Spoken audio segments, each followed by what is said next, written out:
This meeting is being recorded. So this is day 9 of our workshops, and this is the workshop for paper 1 for O levels and paper 2 for IGCSE, that is MCQs based.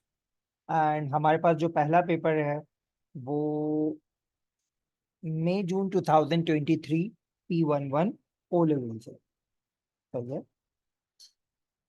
And ये है हमारे पास paper, ठीक है। Important चीज़ों को देख लें बेटा। वेरिएंट 1 2023 1 आवर का पेपर है।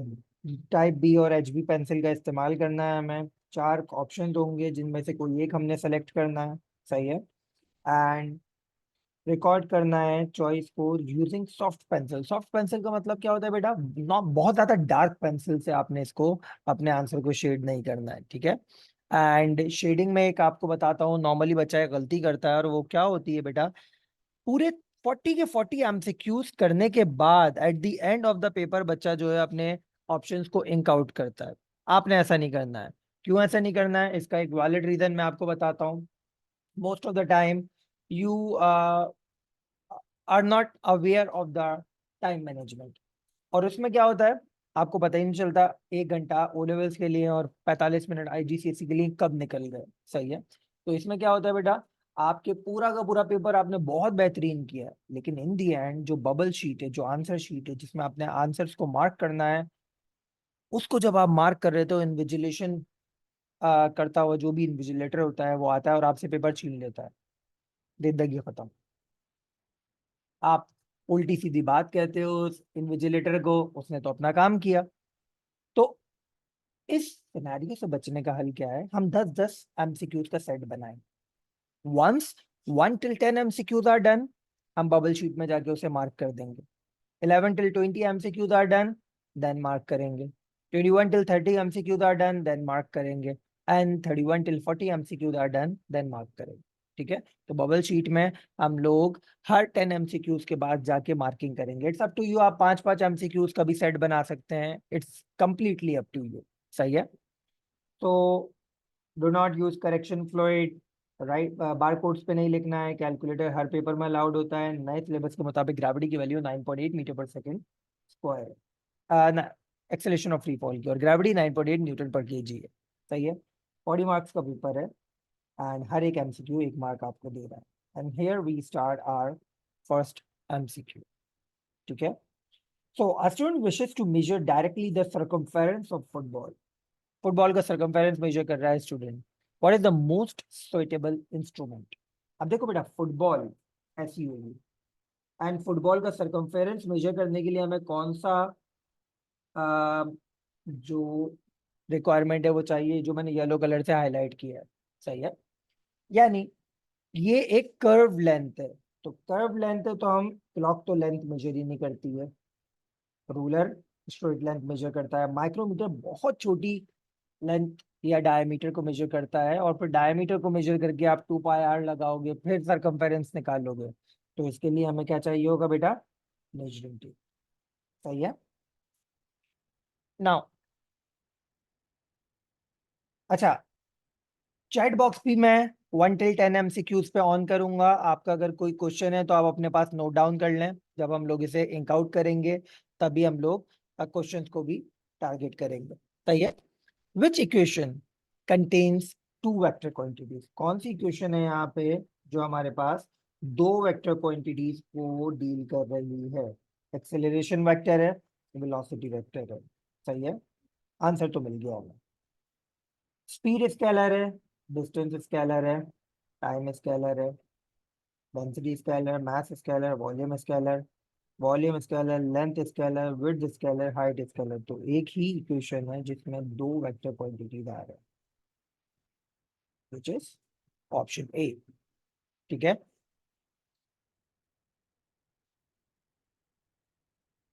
Now forces of 6 Newton and 8 Newton act as shown in the diagram. Which diagram shows the resultant R of these two forces? अब मैंने आपको वेक्टर्स को सॉल्व करने के 2 तरीके सिखाए, टिप टू टेल रूल और पैरेललोग्राम मेथड। मैं दोनों तरीके से आपको बताता हूँ बेटा। एक वेक्टर हमारे पास ये है, सही है। टिप टू टेल रूल के मुताबिक हमने क्या किया, सॉरी पैरेललोग्राम मेथड के मुताबिक हमने क्या किया, इसका पैरेलल वेक्टर इसके सामने बना दिया। सही है। और एक वेक्टर हमारे पास है ये। पैरेललोग्राम मेथड समझाने के लिए हमने इसका एक पैरेलल वेक्टर सामने बना दिया। अब बेटा पैरेललोग्राम में मैंने आपको क्या सिखाया था? पैरेललोग्राम में हमारे पास जो रिजल्टेंट होता है, वो रिजल्टेंट वो होता है जो दोनों टेल्स से शुरू होता है और दोनों टिप्स पे खत्म होता है, यानी this will be our resultant. ठीक है। और अगर मैं यही काम आपको टिप टू टेल रूल से समझाऊं, तो एक वेक्टर की टिप से दूसरे वेक्टर का टेल ज्वाइन होता है। ये देखो, तो एक वेक्टर की टिप से हमने दूसरे वेक्टर का टेल ज्वाइन किया, और रिजल्टेंट क्या होगा? From the tail of first vector to the tip of second vector. यानी दोनों सूरत हाल में हमारे पास जो रिजल्टेंट आ रहा है वो आ रहा है इस तरह। एंड ये रिक्वायरमेंट हमारी सिर्फ ऑप्शन ए फुलफिल कर रहा है। ठीक है बेटा। तो रिजल्टेंट की डायरेक्शन हमारे पास ये है, और मैग्नीट्यूड हमारे पास ये है। तो देखिए हमारे पास ऑप्शन ए जो है इसको फुलफिल कर रहा है। That is why question 3 has answer A. Question 4, speed time graph for the journey of a car is shown. Okay, speed time graph given. बेटा स्पीड टाइम ग्राफ का ग्रेडियंट क्या होता है? एक्सेलरेशन। ठीक है। अब देखो यहाँ पे ग्रेडियंट यानी एक्सेलरेशन कांस्टेंट है, और यहाँ पे ग्रेडियंट यानी एक्सेलरेशन जीरो। तो हमें नीचे दिए हुए ग्राफ को भी इस तरह डील करना है। अब नीचे दिए हुए डिस्टेंस टाइम ग्राफ, और डिस्टेंस टाइम ग्राफ का ग्रेडियंट हमारे पास क्या होता है? ठीक है। तो एक्सेलरेशन का मतलब क्या है? बॉडी की स्पीड बढ़ रही है। सही है। तो यहाँ पे देखें बॉडी की स्पीड, डिस्टेंस टाइम ग्राफ का ग्रेडियंट कम हो रहा है, लेस स्टीप हो रहा है, तो ये तो नहीं हो सकता। यहाँ पे भी देखें हमारे पास ग्रेडियंट टाइम के साथ साथ लेस स्टीप हो रहा है, तो सी भी नहीं हो सकता। ठीक है। यहाँ पर हमारे पास देखें टाइम के साथ साथ ग्रेडियंट बढ़ रहा है, तो एक्सेलरेशन है। यहाँ पे भी टाइम के साथ साथ ग्रेडियंट बढ़ रहा है, तो एक्सेलरेशन है। अब बात होती है इस ब्लू वाले पार्ट की, जहां पर एक्सेलरेशन जीरो है, बॉडी की वेलोसिटी यूनिफॉर्म है। ठीक है। देखें ये वाला पार्ट हमें डिस्टेंस टाइम ग्राफ का कांस्टेंट ग्रेडियंट प्रोवाइड कर रहा है, और अगर ग्रेडियंट कांस्टेंट है तो स्पीड कांस्टेंट है, तो यहाँ पर एक्सेलरेशन हमारे पास जीरो है। जबकि यहाँ पे भी एक्सेलरेशन जीरो है, बट ऊपर एक्सेलरेशन जीरो कांस्टेंट वेलोसिटी की वजह से है। लेकिन यहाँ पे हमारे पास एक्सेलरेशन जीरो तो आ रही है, लेकिन वेलोसिटी जीरो हो गई है। यानी बॉडी एट रेस्ट की वजह से यहाँ पर हमारे पास स्पीड जीरो दिखा रहा है, जबकि स्पीड जीरो नहीं है, कांस्टेंट वेलोसिटी पे हमारी बॉडी ट्रेवल कर रही है। तो on the basis of this we will consider option B as our correct answer. ठीक है बेटा। तो यहाँ पे ये वाला पार्ट हमें एक्सेलरेशन दिखा रहा है, और ये वाला पार्ट हमारे पास acceleration zero due to uniform velocity दिखा रहा है। तो यूनिफॉर्म वेलोसिटी वाला ये वाला पार्ट हमारा फुलफिल हो रहा है, ब्लू वाला। एंड दैट इज हाउ 4 का आंसर हमारे पास बी बन गया। Now the gravitational field strength is 9.8. The gravitational field strength on Mars, पहले अर्थ की बात हो रही थी, 3.7. The difference between the weight of an object on Earth and weight of an object of the same object on Mars is 25 Newton. What is the mass of an object? अच्छा technical सवाल है, लेकिन जो मुझे condition दी है ना, मैं उस कंडीशन को लेके चलता हूँ, सवाल आसान होगा। सही है। तो बेटा क्या बोल रहे हैं? वेट ऑन अर्थ और वेट ऑन मार्स का जो डिफरेंस है वो 25 न्यूटन। सही है। तो वेट किसके बराबर होता है? mg।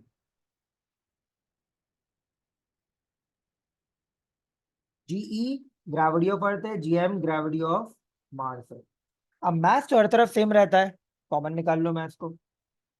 ग्रेविटी ऑफ अर्थ क्या है? 9.8। ग्रेविटी ऑफ मार्स गिवन है 3.7। तो हम किसके बराबर हो जाएगा? 25 को अगर मैं डिवाइड कर दूं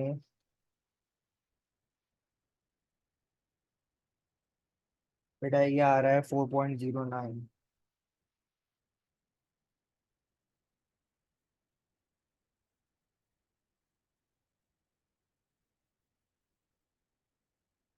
यानी 4.1। दैट इज हाउ हमारा आंसर बन रहा है सी। सही है। तो ओपनिंग द चैट बॉक्स, पहले 5 एमसीक्यूज हम कर चुके हैं एंड उनका अगर आपको कोई सवाल पूछना है, you can ask your question, you can raise your hand.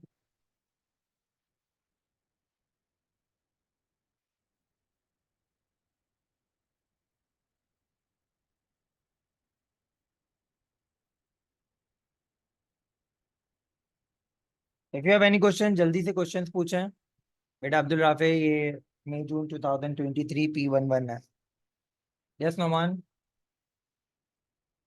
Sir आपने इधर जो वेट है ये एमजी में चेंज कर देना, एमजी में वेट चेंज डब्ल्यू करके to m m g common ले कर लिया, दिया। फिर उसके बाद एम कॉमन ले लिया। एम कॉमन ले लिया। Okay sir. ठीक है, चलो।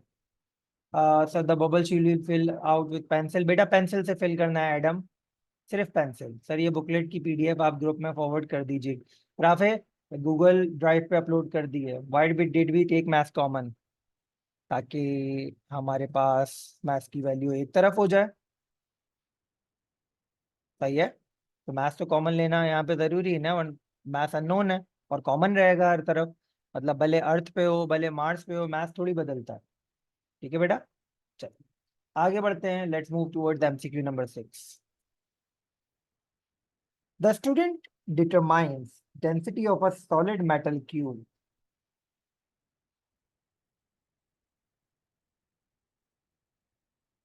डेंसिटी सॉलिड मेटल क्यूब की पूछ रहा है। What piece of equipment does the student use. Solid metal cube है, क्यूब है तो बेटा क्यूब की शेप हम जानते हैं ऐसी होती है।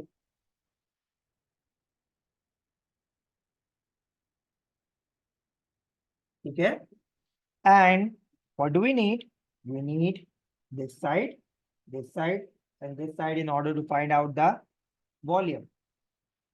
यानी we need a straight length measuring instrument which could be ruler. सही है।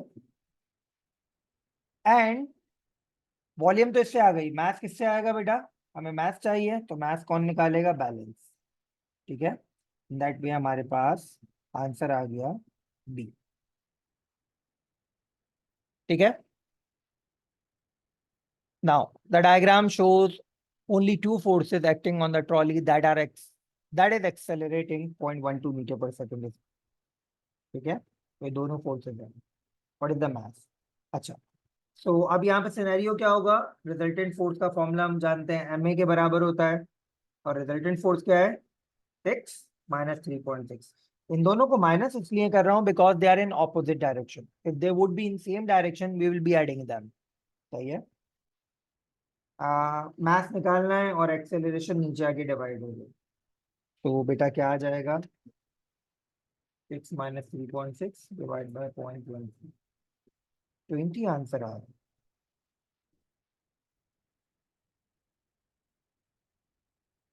ठीक है, तो ये क्वेश्चन नंबर 7 हमारे पास कंप्लीट हो गया। Now let's move towards question number 8। Spring is stretched to different lengths by the variable force. The graph shows the size of the force depends on the length to which spring is stretched. अच्छा, अब देखो graph में हमें साफ दिखाई दे रहा है बेटा कि हमारे पास ये वाली जो लेंथ है ये क्या है बेटा, ओरिजिनल लेंथ, जिसे हम एल ओ कहेंगे। क्यों, कैसे पता चला, जब फोर्स 0 है तब भी स्प्रिंग की कुछ ना कुछ लेंथ है। ठीक है, तो 10 centimetre is our original length. What is the spring constant k of the spring. अच्छा, अब ये वाला पार्ट देखें बेटा, जो मैं हाईलाइट कर रहा हूँ, ये स्ट्रेट लाइन ग्राफ है। और जब तक फोर्स लेंथ का ग्राफ स्ट्रेट लाइन होता है तब तक हुक्स लॉ फॉलो हो रहा होता है, और जब तक हुक्स लॉ फॉलो हो रहा होता है के यानी स्प्रिंग कांस्टेंट की वैल्यू कांस्टेंट होती है। सही है, तो इट्स अप टू यू, आप कोई सी भी वैल्यू उठा लें। ठीक है, आप 15 उठा लें, 20 उठा लें, 25 उठा लें, 30 उठा लें, किसी के ऊपर भी आप वैल्यू यूज कर आंसर निकालें। तो देखें बेटा, मैं क्या कर रहा हूँ, लेट्स से मैं 20 से चल रहा हूँ। 20 4 न्यूटन के लोड पे 20 सेंटीमीटर की लेंथ है, और ये कौन सी है बेटा, ये हमारे पास एक्सटेंडेड लेंथ है। पहले तो एक्सटेंशन निकाल लो, extended length minus original length, तो 10 सेंटीमीटर की एक्सटेंशन आ रही है और 4 न्यूटन का लोड है। हुक्स लॉ बोलता है F इक्वल्स टू के एक्स, तो एक्स क्या हो जाएगा, एफ अपॉन के, सॉरी के क्या हो जाएगा, एफ अपॉन एक्स। एफ है 4 न्यूटन और एक्स आपने क्या निकाला है नीचे, 10 सेंटीमीटर। ठीक है, सेंटीमीटर को मीटर में कन्वर्ट नहीं करेगा, सारे आंसर आपके पास सेंटीमीटर में, तो 4 डिवाइड बाई 10.4 आंसर आ जाएगा आपके पास, विच इज डी। सही है बेटा, दैट इज हाउ आपने क्वेश्चन नंबर 8 कंप्लीट किया। नाउ 2 मोर क्वेश्चन है, उसके बाद मैं चैट बॉक्स भी ऑन करूंगा और जो आंसर हम लोगों ने मार्क किए हैं उसे बबल शीट पे भी साथ मार्क करेंगे। Now a uniform metal horizontal beam pivoted at right end is in equilibrium। equilibrium मतलब हमारे पास सेंटर ऑफ ग्रेविटी सेंटर में है। यूनिफॉर्म का मतलब क्या होता है बेटा, सेंटर ऑफ ग्रेविटी सेंटर में है, और इक्विलिब्रियम का मतलब है कि बॉडी पे लगने वाली सारी फोर्सेस कैंसिल आउट हो रही हैं, बॉडी पे लगने वाले सारे मोमेंट्स कैंसिल आउट हो रहे हैं, यानी प्रिंसिपल ऑफ मोमेंट अप्लाई हो रहा है। A force of 60 newton acts vertically upward on the beam as shown, इसकी बात हो रही है। The weight of the beam निकालना, what is the weight of the beam.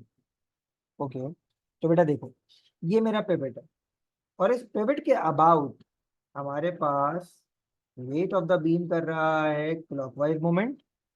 ठीक है, एंड इसका परपेंडिकुलर डिस्टेंस क्या है, फोर्स से पिवट तक का फासला, दैट इज 30 सेंटीमीटर, एंड ये हमारे पास कर रहा है एंटी क्लॉकवाइज मोमेंट। ठीक है, मैंने आपको तरीकेकार बताया था क्लॉकवाइज और एंटी क्लॉकवाइज मोमेंट को आइडेंटिफाई करने का, एक मरतबा फिर दिखा रहा हूँ। ये देखो मेरा, अगर मेरे पास ये बीम है तो apply the force in the direction of force. But अगर मैं यहाँ पे इस डायरेक्शन में फोर्स अप्लाई करता हूँ जो ये वाली फोर्स को रिप्रेजेंट कर रही है, तो बेटा देखें आपका beam clockwise anti clockwise direction में रोटेट कर रहा है। सही है, सिमिलरली अगर मैं यहाँ पे फोर्स डाउनवर्ड डायरेक्शन में अप्लाई करके देखता हूँ, तो देखो आपका बीम क्लॉकवाइज डायरेक्शन में रोटेट कर रहा है। तो इस तरह आपने आइडेंटिफाई करना है कि कौन सा क्लॉकवाइज है मोमेंट, कौन सा एंटी क्लॉकवाइज मोमेंट है। और यहाँ पे फोर्स से पिवट तक का फासला कितना है बेटा, पूरा 20 एंड 30, दैट इज 50 सेंटीमीटर। बेटा हम क्या करेंगे, सम ऑफ क्लॉकवाइज मोमेंट बराबर है sum of anti clockwise moment. Clockwise moment की फोर्स है W एंड परपेंडिकुलर डिस्टेंस है 30, ये 60, परपेंडिकुलर डिस्टेंस है 50।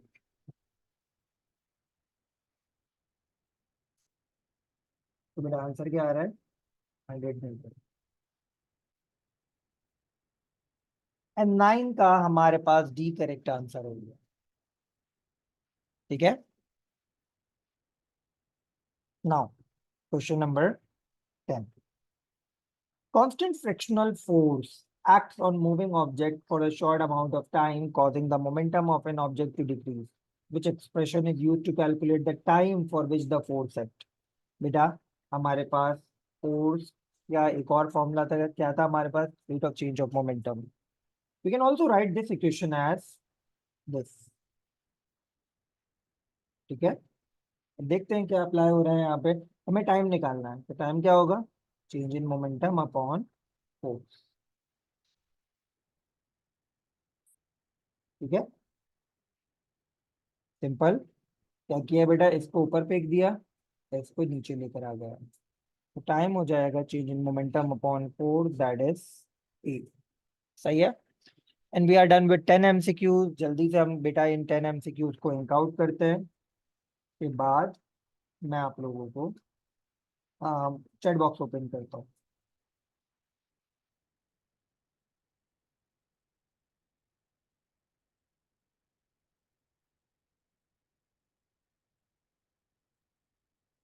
तो our answers were,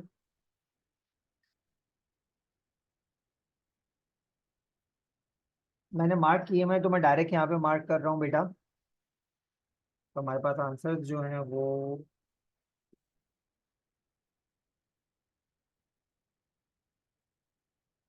B A B C, ठीक है, P C B D A, B C B D A. 10-10 के set में लेके जाने का एक अच्छा एडवांटेज आपको ये भी है कि अक्सर वो इस तरह एमसीक्यू मार्क कर रहे होते हैं ना, तो आगे पीछे हो जाते हैं वो। अगर एक आध एमसीक्यू आगे पीछे हुआ ना, तो आपकी पूरी बबल शीट खराब हो जाएगी। सही है, तो आपने बेटा इस तरीके से इसको मार्क कर देना है। देखिए मैंने ना बहुत ज्यादा डार्क मार्क किया है, ना बहुत लाइट मार्क किया है। सही है, तो आपने भी इस बात का ख्याल रखना है। Opening chat box. Yes Nauman. Sir ये आप लास्ट क्वेश्चन पे दोबारा जा सकते हैं? जी स- सर सॉरी, ऊपर वाला। जी, यस सर, ये वाला। सर इसमें आपने ये 50 क्यों लिया मैंने 50 इसलिए ढूंढने लिया के है लिए? क्योंकि परपेंडिकुलर डिस्टेंस की डेफिनेशन है फोर्स से पिवट तक का फासला जो आपकी अप्लाइड फोर्स पे 90 डिग्री का एंगल बना रहा हो। ओके सर, मुझे लगा वो बीच में। Okay sir. Yes Ali Aslam. अस्सलाम वालेकुम सर। वालेकुम अस्सलाम। सर क्वेश्चन नंबर 8 में अगर हम डायरेक्ट जो ग्राफ स्प्रिंग कांस्टेंट वाला सवाल था, उसमें अगर हम डायरेक्ट ग्रेडियंट निकाल लेते लाइन की तो भी हमारा आंसर आ जाता ना? नहीं, गलत आता क्योंकि आपके क्यों? पास gradient force versus extension graph का स्प्रिंग कांस्टेंट होता है, ये तो फोर्स वर्सेस लेंथ ग्राफ है। सर लेकिन अच्छा, ठीक है। सही है। तो गलत क्यों होता है वैसे, लाइक ये समझ नहीं आई। गलत इसलिए होता है बेटा क्योंकि यहाँ पे ये जो ग्राफ है ना, ये यस लेंथ का ग्राफ है। अगर यहाँ पे एक्सटेंशन होती ना और ग्राफ आपका ओरिजिन से शुरू होता, तब आप यहाँ पे ग्रेडियंट का कॉन्सेप्ट लगाते। सर, अगर हम लेकिन एक्सटेंशन कंसिडर कर लें, उसको एक्सटेंशन निकाल के, तो 10 को एज अ स्टार्टिंग पॉइंट ले लें। 10 को स्टार्टिंग पॉइंट ले लें तो फिर आपको इसको 0 कंसीडर करना होगा। ये 5 हाँ होगा, ये तो भी 10 होगा। सही है, तो तब आ जाएगा ना सही? बिल्कुल आएगा। ठीक है। ओके। अच्छा, कुछ सवाल आए हुए हैं वो देख लेते हैं यहाँ पे। यस मेहदी। मेहदी, नाम तो रिनेम कर लिया करो। हाँ सर। सर मुझे आपसे इसी सवाल का पूछना था। सर अगर हम 20 की जगह 30 ले लेते तो 20 सेंटीमीटर का डिफरेंस आ रहा था, तो आंसर 0.4 तो आ नहीं रहा। 20 जगह 30 ले लेते तो 20 अगर 30 ले लेते 20 सेंटीमीटर आ रहा था, आंसर 0.4 नहीं आ रहा था। तो नहीं आ रहा बेटा। ये देखो 30 पे हमारे पास ग्राफ 8 को कट कर रहा है। जी। सही है, तो 8 ओवर ओके। 20 करो, आएगा 0.4। क्योंकि 30 माइनस 10 करोगे ना। सही है, वो मैं 4 को लेके समझ आता हूँ। Thank you. अच्छा, बिलाल कह रहे हैं सर 9th में आपने क्लॉकवाइज मोमेंट और एंटी क्लॉकवाइज मोमेंट गलत मार्क किए हैं, 60 क्लॉकवाइज नहीं है। अच्छा भाई। ओह, अच्छा, क्लॉकवाइज एंटी क्लॉकवाइज की वैल्यू वो गलत लिख दिया हमने बस। ये एंटी क्लॉकवाइज है, बाकी आंसर सही है, आंसर में कोई मसला नहीं है। Thank you.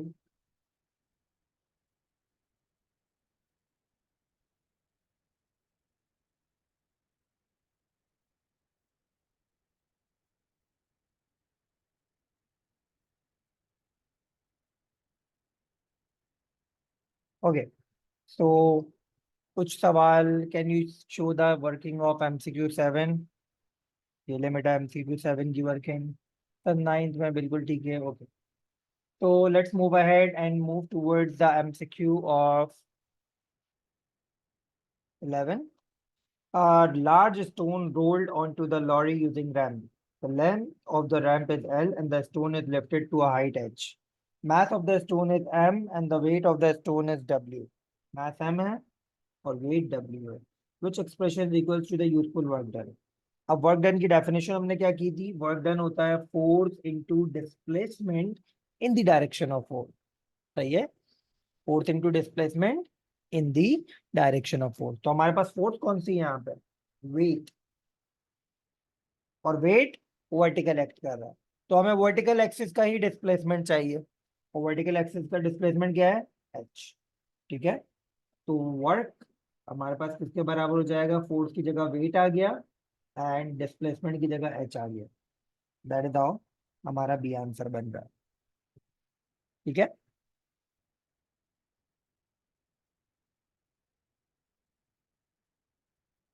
क्वेश्चन 11 के बाद 12, what is the diagram shows the burning candle, what energy is stored with the burning candle. Burning candle में कौन सी एनर्जी स्टोर्ड है हमारे पास? तो बेटा बर्निंग कैंडल क्या है? इट्स वैक्स, एंड वैक्स क्या है? ऑर्गेनिक कंपाउंड है, यानी इसके अंदर कौन सी एनर्जी होगी? केमिकल एनर्जी होगी। ठीक है,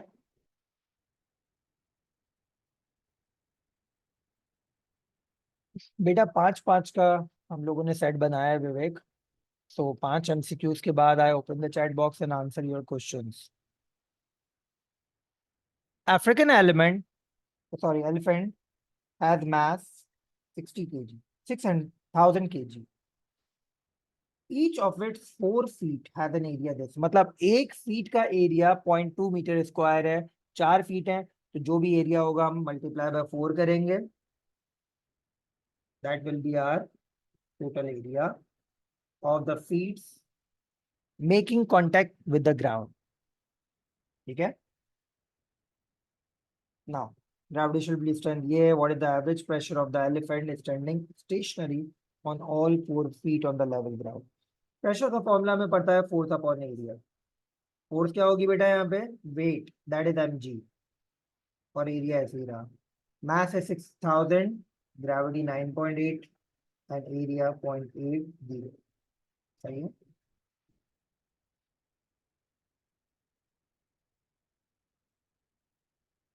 seven three five double zero, which is roughly equal to 74,000। 74,000 लिखूं या फिर 74 किलो पैस्कल लिखूं, बात एक ही है। ठीक है, एवरेज प्रेशर उसने बोला है, दैट इज वाई यहाँ पे थोड़ा बहुत आपके आंसर में फर्क आएगा, बट 13 का C is the perfect correct answer. Which row describes the shape of and volume of liquid at constant temperature? बेटा लिक्विड का कोई शेप नहीं होता, जिस कंटेनर में डालते हो लिक्विड उस कंटेनर को की शेप को एक्वायर कर लेता है। The shape not fixed है एंड लिक्विड का वॉल्यूम फिक्स्ड है। ठीक है, तो सी आंसर होगा इसका, 14C। Now 15, which row shows how the forces and distance between the particles in solid generally compare with the forces and distance in the liquid? तो forces between the particle in solid is stronger and distance between the particle in solid, particle बहुत करीब करीब होते हैं तो distances हमारे पास smaller होते हैं, तो इसका आंसर होगा B. Quickly ask your answers opening the chat box.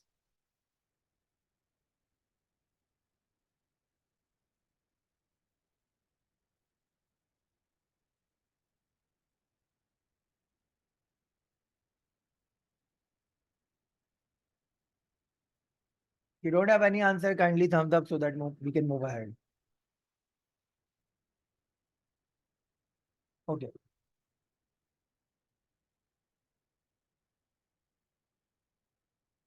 Eleventh में हमारे पास क्या मतलब? 11th में हमारे पास फोर्स मैथ नहीं होना चाहिए।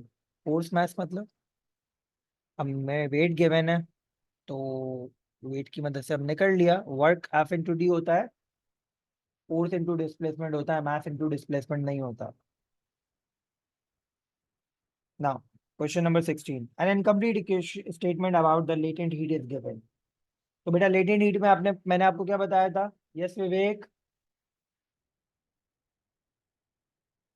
सर मुझे आपसे ये बात पूछनी थी, जो सवाल में आपने सिलेक्ट किया, आपने हाइट क्यों सिलेक्ट की? क्योंकि अगर वो पूरा धक्का दे रहे हैं तो पूरा स्लोप का डिस्टेंस चल रहा है ना। बेटा मैंने आपको ये बताया था वर्क की definition, force into displacement in the direction of force.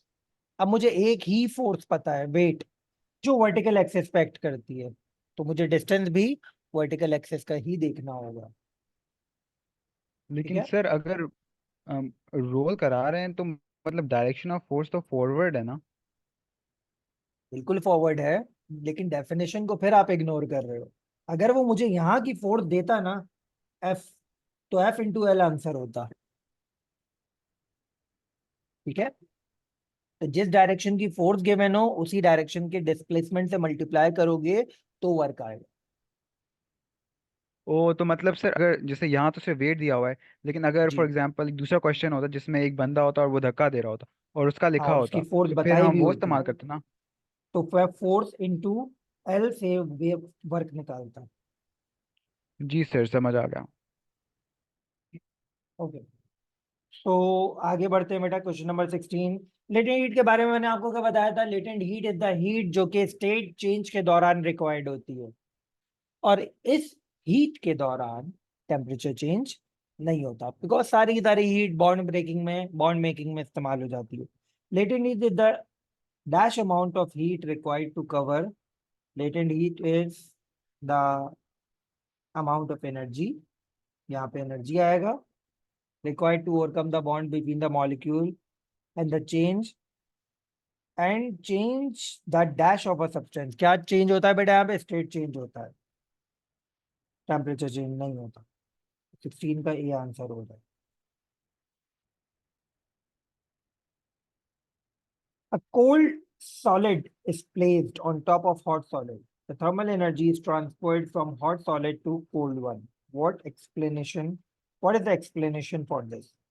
तो बेटा हमारे पास क्या बोल रहे हैं? थर्मल एनर्जी ट्रांसफर हो रही है हॉट सॉलिड से कोल्ड सॉलिड में, तो इसकी क्या एक्सप्लेनेशन है हमारे पास? सही है, तो यहाँ पे कंडक्शन की बात हो रही है बेसिकली। सही है, तो जब मैं आप कोल्ड सॉलिड पे प्लेस करूंगा हॉट सॉलिड, तो हीट एनर्जी फ्लो होगी फ्रॉम हॉट टू कोल्ड। अब ये इन्होंने नहीं बताया हमें कि ये मेटल्स हैं, तो we don't have to include the discussion of free electron, तो मॉलिक्यूलर वाइब्रेशन के थ्रू होगा जो भी होगा। सही है, हॉट सॉलिड एक्सपेंड, तो the particle will move further apart. यहाँ पे कंडक्शन की बात हो रही है, हीट कंडक्शन की बात हो रही है। Energy is transferred from one particle to next. Yes, heat always rises, heat always rises. No, ये कंडक्शन की बात हो रही है, तो या तो फ्री इलेक्ट्रॉन या मॉलिक्यूलर वाइब्रेशन हो सकता था। मेटल उसने स्पेसिफाई नहीं किया, that is why I am only talking about the molecular vibration. Molecules are free to move randomly through solids, नहीं, पार्टिकल्स ऑफ द सॉलिड सिर्फ वाइब्रेट करते हैं। तो in that way B is our correct answer.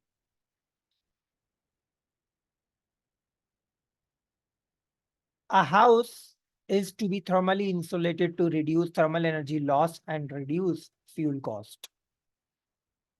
Okay बेटा, इसको देखो, $300 की investment हो रही है और energy cost saving per year $300 ही एक साल में सेव हो रहा है। ठीक है, यानी यहाँ पे एक साल लग रहा है जो पैसा लगाया है उसको रिकवर करने में। ठीक है, इंस्टॉलेशन कॉस्ट यहाँ पे कितनी है? 7,000 है, और एक महीने में $400 रिकवर हो रहा है। तो अगर मैं देखना चाह रहा हूँ कि एक साल में कितना रिकवर हो रहा है, तो और कितने साल में रिकवर होगा ये, तो मैं $7,000 जो मेरी एक्चुअल कॉस्ट है उसको पर ईयर कितना सेव हो रहा है उससे डिवाइड करूँ, तो बेटा 17.5 साल लग रहे हैं अपनी इन्वेस्टमेंट को ब्रेक इवन पे लाने में। कैविटी वाला पार्ट है, $700 की इन्वेस्टमेंट है, $200 पर ईयर सेव हो रहे हैं, तो 3.5 साल लगेंगे यहाँ पे। $100 की इन्वेस्टमेंट है, $3 पर ईयर रिकवर हो रहे हैं, तो यहाँ पे 3.33 ईयर्स लगेंगे। क्या बोल रहा है? Which thermal insulation pays back the cost of installation in the shortest possible time. ये वाली, ठीक है, तो ये क्या है? Loft insulation. सिर्फ एक साल में आपका पैसा रिकवर हो रहा है। सही है,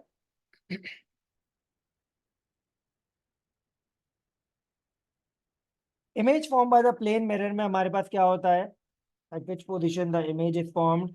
हमेशा इमेज ऑब्जेक्ट के बिल्कुल सामने होती है, और जितना ऑब्जेक्ट मिरर से दूर होता है उतना ही इमेज मिरर से दूर होती है। यानी हमारी इमेज कहाँ बनेगी? बी पर बनेगी। ये हमेशा अप्लाई करेगा, ऑब्जेक्ट के बिल्कुल सामने, जितना ऑब्जेक्ट मिरर से दूर उतना इमेज मिरर से दूर। Light is incident on a mirror at an angle of 45 degrees. The mirror can be rotated about an axis into the page through point X. The mirror is rotated until the light is reflected back to its original path. Through which angle the mirror rotated? क्या बोल रहे हैं? Mirror को इस तरह rotate करो कि light जिस पाथ पे आ रही है टकरा के उसी पाथ पे वापस चले जाए। तो उसके लिए तो मेरा मिरर बेटा बिल्कुल वर्टिकल होना चाहिए, ठीक है। तो दैट वर्टिकल मिरर में क्या होगा, लाइट इस तरह आएगी, टकरा के इसी तरह वापस चले जाएगी। तो बेटा इस पर्टिकुलर पोजीशन से मैंने मिरर को कितना मूव किया, ये पूरा 90 डिग्री हो गया, तो इसका मतलब ये हो गया 45 डिग्री। और हमने यहाँ से यहाँ मूव किया है, तो ये कौन सी रोटेशन है, clockwise. So how through which angle the mirror is rotated? 45 degrees clockwise. ठीक है? So we are done with 20 MCQs. I'm opening the chat box. You can write your answers. Meanwhile, I'm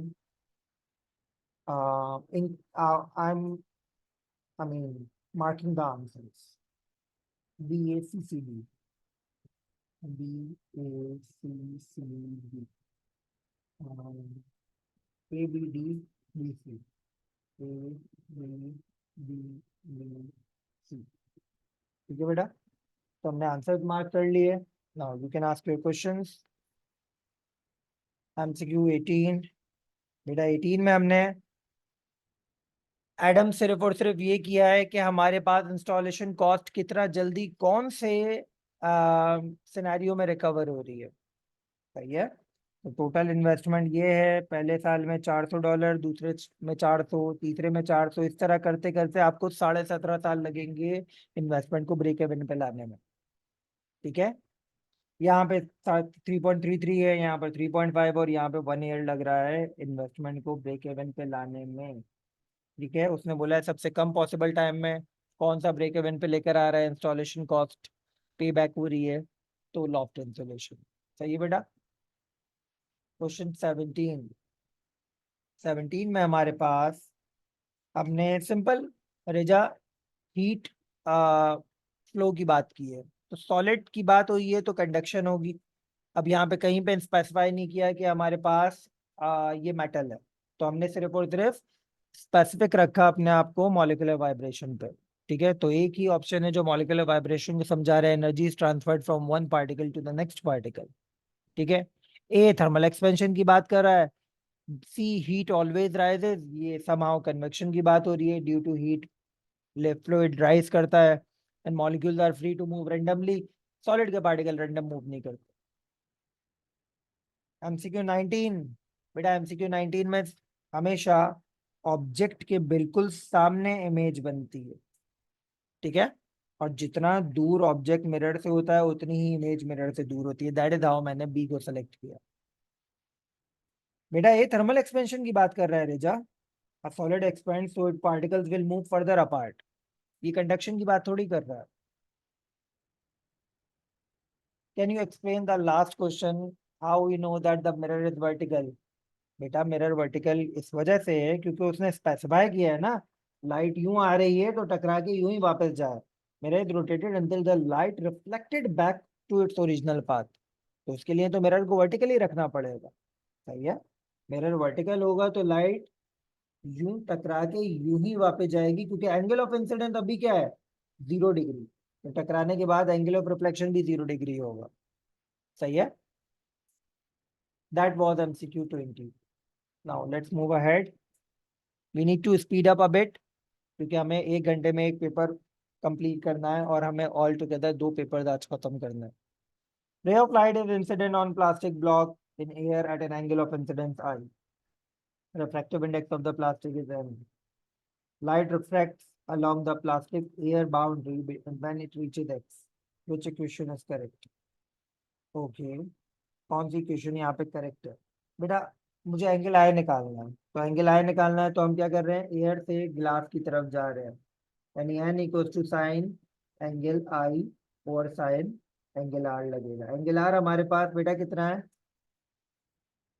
41 degree, और angle आई हमें नहीं मालूम, तो sign angle आई क्या हो जाएगा बेटा, n times sign 41। What is the correct equation?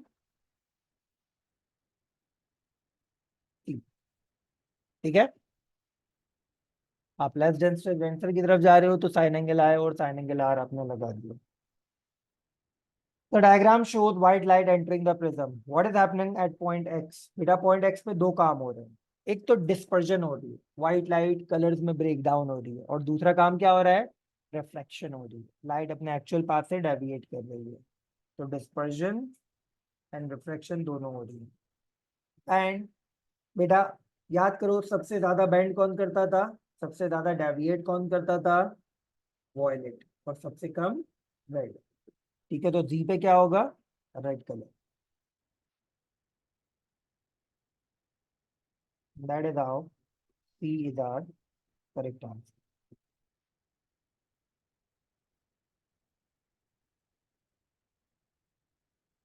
Which row name the region of electromagnetic spectrum of wavelength longer than that of visible light and a region of frequency that is greater than visible light? Okay, तो बेटा क्या पढ़ा था, radio wave, microwave, infrared, visible light, ultraviolet, X rays, gamma rays. तो बेटा अगर आप यहाँ से यहाँ जा रहे हो तो वेवलेंथ बढ़ रहा है और फ्रीक्वेंसी कम हो रही है। ठीक है बेटा, उल्टा बोल दिया, वेवलेंथ कम हो रहा है और फ्रीक्वेंसी बढ़ रही है। Wavelength longer than visible light, ये रहा विजिबल लाइट, तो विजिबल लाइट से लॉन्गर वेवलेंथ वाले कौन से हैं बेटा हमारे पास, ये तीन है। सही है।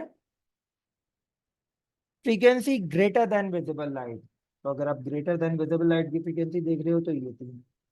सही है। चलो देखते हैं अब हमारे पास यहाँ पे कौन कौन है, इंफ्रारेड है, माइक्रोवेव है, रेडियो वेव है। सही है। और यहाँ पे कौन कौन है, अल्ट्रावायलेट है, बस ये आंसर है।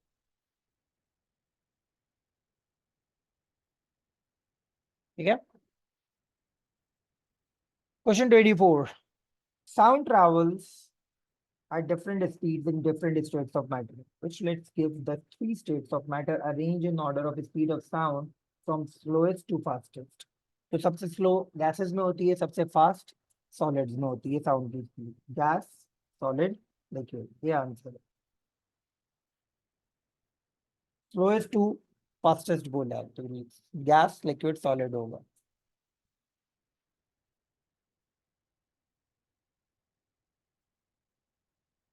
Question 25.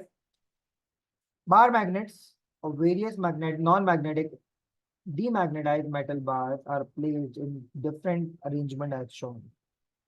Bar magnets, various non-magnetic material और demagnetized metal bars आपने सामने रखी हुई है। बोल रहा है in which arrangement do the bar repel? Repel सिर्फ कब होती है, like poles। सही है। तो हमारे पास सिनेरियो क्या है, डी, सिर्फ लाइक पोल्स हमारे पास रिपेल करती है। ठीक है बेटा, तो 5 MCQ हो गए, you can ask your question if you have, थोड़ा जल्दी करना है।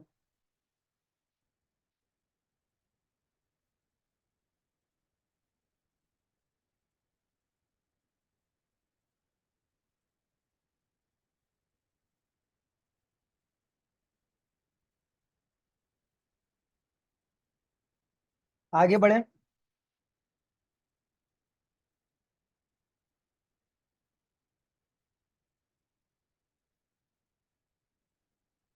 Question number 26,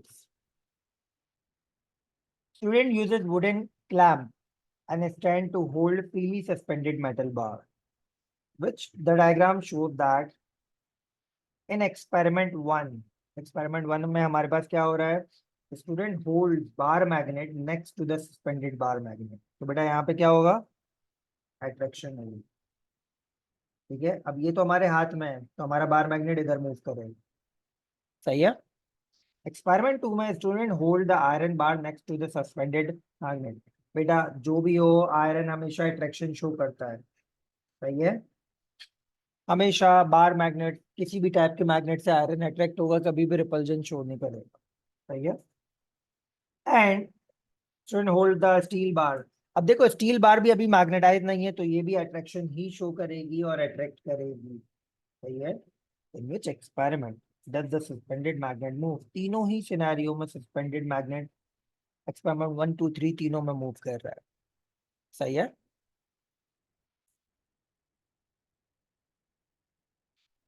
In electrostatic experiment, plastic rod is rubbed with a cloth. The cloth becomes negatively charged. Which diagram shows the charge on the rod and describe the movement of charge? Charge on the rod, क्या बोल रहे हैं बेटा? Cloth negative charge हुआ हुआ है, यानी अगर क्लॉथ नेगेटिव चार्ज है तो रॉड पॉजिटिव चार्ज होगी। तो देखो रॉड पॉजिटिव चार्ज हुई हुई है, रॉड पॉजिटिव चार्ज हुई है, रॉड नेगेटिव नहीं होगी। सही है। प्रोटॉन मूव, गलत बात लिखी हुई है, ठीक है। In that way, electron move from the cloth to the rod to the cloth. ये आपका सही जवाब है।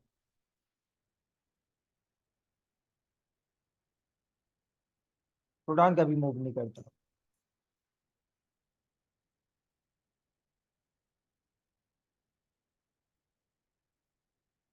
An object X stationary and positively charged. सही है। It experiences the force due to the field produced by object Y. Arrows show the direction of the field produced by Y. बेटा X के बारे में क्या कहा है? X positively charged। सही है। और सॉरी X पॉजिटिव चार्ज। और बेटा ये जो एरोज मुझे दिखा रहा है इलेक्ट्रिक फील्ड के, ये भी outward direction of positive charge को ही रिप्रेजेंट कर रहे हैं। तो y भी पॉजिटिव है, यानी x भी पॉजिटिव है हमारे पास, y भी पॉजिटिव है। तो बेटा इन दोनों में क्या होगा? रिपल्जन होगी। सही है। बोल रहे हैं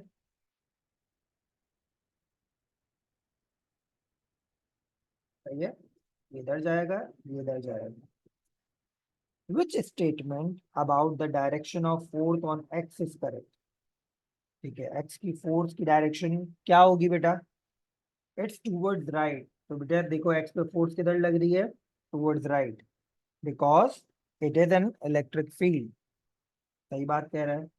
it's towards left, no, left की तरफ जाएगा अगर पॉजिटिव चार्ज, तो ये तो अट्रैक्शन शो कर रहा है। Can't possible, not possible. It's towards right because it's in magnetic field. बेटा मैग्नेटिक फील्ड की तो बात ही नहीं हो रही। सही है। दैट वे हमारे पास a correct answer.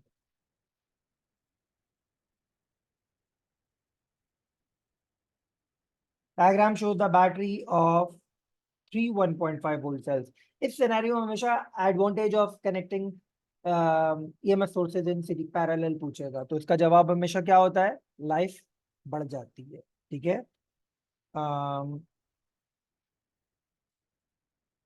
The battery can supply current for the longer time than a single lamp. सही है। लॉन्गर ड्यूरेशन तक बैटरी जो है वो करंट सप्लाई करती रहेगी। A potential divider consists of LDR and resistor of 6 volt. The output is 3 volt. What is the resistance of LDR? बेटा अगर आउटपुट 3 वोल्ट है तो 6 के 3 वोल्ट अगर इधर अपेयर हो रहे हैं तो ऊपर भी 3 वोल्ट अपेयर होंगे। बेटा 1:1 का रेशियो आ गया, यानी जो वोल्टेज आपके पास 1:1 पे डिवाइड हो रहे हैं तो रेजिस्टेंसेस भी क्या होंगे? 1:1 पे डिवाइड होंगे, यानी एलडीआर की रेजिस्टेंस भी कितनी है? 10,000 होंगी। ठीक है। Opening the chat box. 25 till 30 MCQs का कोई जवाब सवाल है तो पूछ सकते हैं।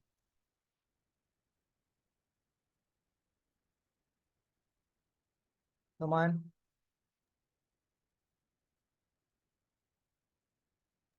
सर एक क्वेश्चन 30 दोबारा समझा दीजिए। बेटा 1:1 का रेशियो आ रहा है, वो बोल रहा है 3 वोल्ट आउटपुट यहाँ पे अपेयर हो रहा है तो 6 में से 3 वोल्ट ऊपर अपेयर होगा। दोनों पे सेम वोल्टेजेस हैं तो दोनों की सेम रेजिस्टेंस होंगे। अगर ऊपर का 10,000 है तो नीचे का भी 10,000 होगा। That is how. ठीक है। 29 में बेटा बहुत सिंपल सा जवाब है, why it was not a magnetic field. 29 में मैग्नेटिक फील्ड कहाँ से आ गया बेटा? 28 मैग्नेटिक फील्ड थोड़ी है, चार्जेस की बात कर रहा है बेटा। अगर पोल्स की बात कर रहा होता या तो मैग्नेटिक फील्ड की बात होती। सही है। तो यहाँ पे देखें इसके आउटवर्ड एरो से मैंने पता लगाया कि ये पॉजिटिव चार्ज है, और एक्स को उसने खुद ही बताया है पॉजिटिव चार्ज है। तो दो पॉजिटिव चार्जेस के दरमियान क्या होगा? रिपल्जन। सही है। अगर दो पॉजिटिव चार्जेस के दरमियान रिपल्जन हो रही है, दैट मीन्स हमारे पास इसकी ऊपर फोर्स इधर एक्ट करेगी, इसके ऊपर फोर्स इधर, ये एक दूसरे से दूर जाएंगे। तो एक्स के ऊपर फोर्स टूवर्ड्स राइट लगेगी। अगर एक्स टूवर्ड्स लेफ्ट फोर्स लगाता है तो वो तो इसके करीब आ रहा है, that shows attraction, that is why it's wrong. Sir explain 27। 27 में बेटा चार्जिंग ड्यू टू फ्रिक्शन की बात हो रही है। One body loses electron, the other gains electron. तो यहाँ पे क्लॉथ बिकम्स नेगेटिवली चार्ज्ड है, तो क्लॉथ ने इलेक्ट्रॉन गेन किए हैं, किसके? रॉड के। ठीक है, तो क्लॉथ नेगेटिवली चार्ज होगा, that means rod positively charge हो रही है। सही है, और सिर्फ इलेक्ट्रॉन मूव करता है, दैट इज वाई हमारे पास ये option correct. Sir how the steel will attract? बेटा है तो मैग्नेटिक मटेरियल ना रेजा, मैग्नेटाइज का मतलब है वो परमानेंटली मैग्नेटाइज नहीं होगी। सही है, तो है तो magnetic material, it will show attraction. ठीक है, चलो आगे बढ़ते हैं।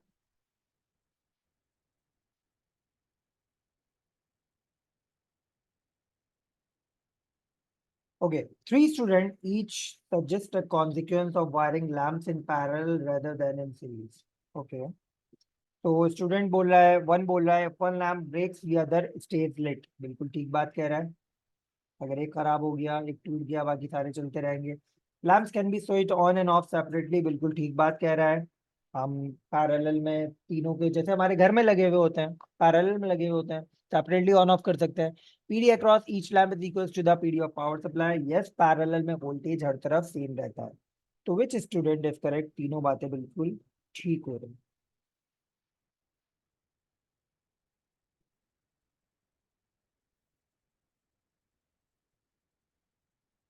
Now wire X Y move downward. ठीक है, वायर एक्स वाई को हमने नीचे मूव किया। Between the poles of the stationary magnet an EMF is produced between x and y। ठीक है, x और y के दरमियान हमें कुछ ना कुछ EMF मिली। ठीक है, लेट से जो EMF मिली है उस EMF की वजह से हमारी नीडल टुवर्ड्स राइट मूव है। सही है। अच्छा जी, which action will produce an EMF across x and y that is opposite of y? भाई वायर को नीचे लेके जा रहे हो तो अगर नीडल टुवर्ड्स राइट जा रही है, तो वायर को ऊपर लेके जाओगे तो नीडल टुवर्ड्स लेफ्ट जाएगी।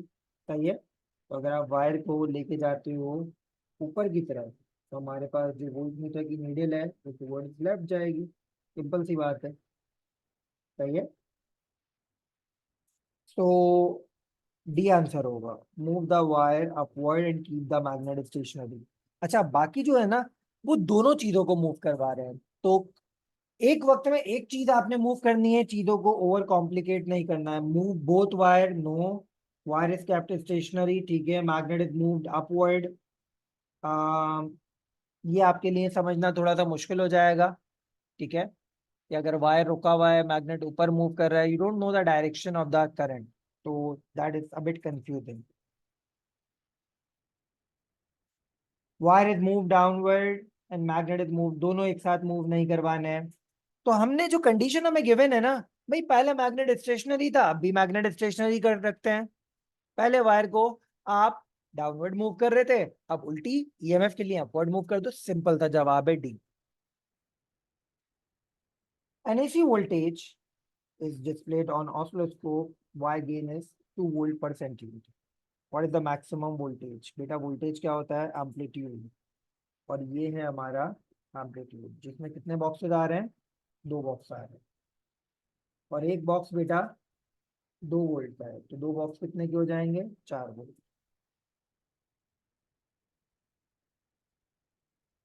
ठीक है, result of alpha scattering experiment show that very small nucleus contain most of the matter of an atom. What is the scattered in this experiment? बेटा इस एक्सपेरिमेंट के नाम में इसका जवाब छुपा हुआ है, alpha scattering experiment.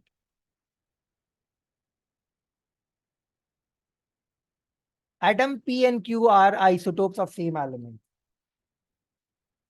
How does the composition of atom P compare with the composition of atom Q? Isotope है बेटा, तो प्रोटॉन नंबर सेम होंगे, न्यूट्रॉन नंबर डिफरेंट होंगे। अच्छा, पेपर सॉल्व कर कंप्लीट कर लेते हैं, उसके बाद सारे ऑप्शंस को इंक आउट भी कर लेंगे और क्वेश्चन आंसर भी पूछ लेंगे। Nucleus of an atom emit an alpha particle. How do the proton number nucleon number change? बेटा ये तो हमें पता है, जब किसी एलिमेंट में से अल्फा पार्टिकल निकलता है तो proton number decreases by 2 and nucleon number decreases by 4। ठीक है।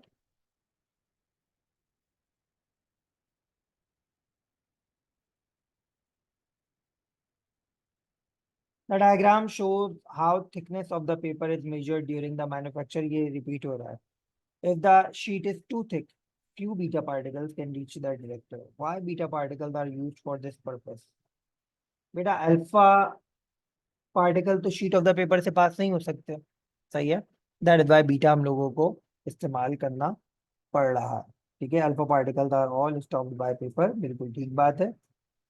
यहाँ पे क्या बात हो रही है? Alpha particle can make the paper radioactive, no. Gamma radiation are stopped by paper, no. Gamma radiation only produced when the short half life, नहीं, लॉन्ग हाफ लाइफ के एलिमेंट भी gamma radiation को produce करते हैं। Sample of tritium has a mass 32 gram, half life 12 years. How much sample of tritium decays in 36 years? यहाँ पे जो है ना, बड़ी बारीक सी चीज है जिसमें बच्चा गलती करता है। तो बेटा देखिएगा, 36 साल में 12 साल की कितनी हाफ लाइफ आएंगी? 3 हाफ लाइफ आएगी। ठीक है, 36 ईयर्स है और 12 साल की हाफ लाइफ है। तो बेटा पहली हाफ लाइफ के बाद क्या होगा? 32 का 16 हो जाएगा। दूसरी हाफ लाइफ में क्या होगा? 16 का 8 हो जाएगा। और तीसरी हाफ लाइफ में क्या होगा? 8 का 4 हो जाएगा। एग्जामिनर ने क्या पूछा? एग्जामिनर ने पूछा है कितना सैंपल ऑफ टाइटियम डिके हो गया है, यानी अनस्टेबल से स्टेबल में कन्वर्ट हो गया है। बच्चा जवाब ये लिख कर आ जाता है कितना बचा है, सही है। कितना हो गया है? 32 में से सिर्फ 4 बचा है, यानी 28 मिलीग्राम आपके पास अनस्टेबल से स्टेबल में कन्वर्ट हो गया है, सही है। That is why D answer. It takes 87 days for moon to orbit the earth. The average value of radius of moon's orbit is this. What is the average orbit speed of moon? Orbit speed का formula क्या होता है? 2 pi r over capital T। 2 pi r given है 3.8 exponent 8 over time. बेटा देखो सब में second है, तो हमें टाइम को भी सेकंड में कन्वर्ट करना होगा। 27 डेज, और एक दिन में क्या होता है बेटा? 24 घंटे, और एक घंटे में 3600 सेकंड।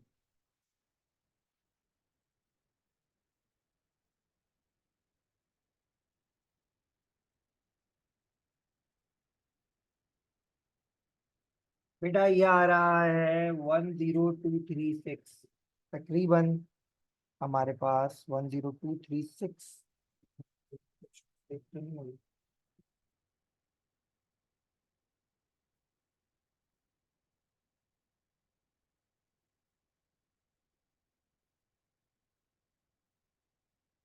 1023.6 आ रहा है, सही है, जो कि लगभग 1000 के बराबर है। 1000 मीटर पर सेकेंड हमारे पास मून की ऑर्बिटल स्पीड आ गई, सही है। And the last MCQ,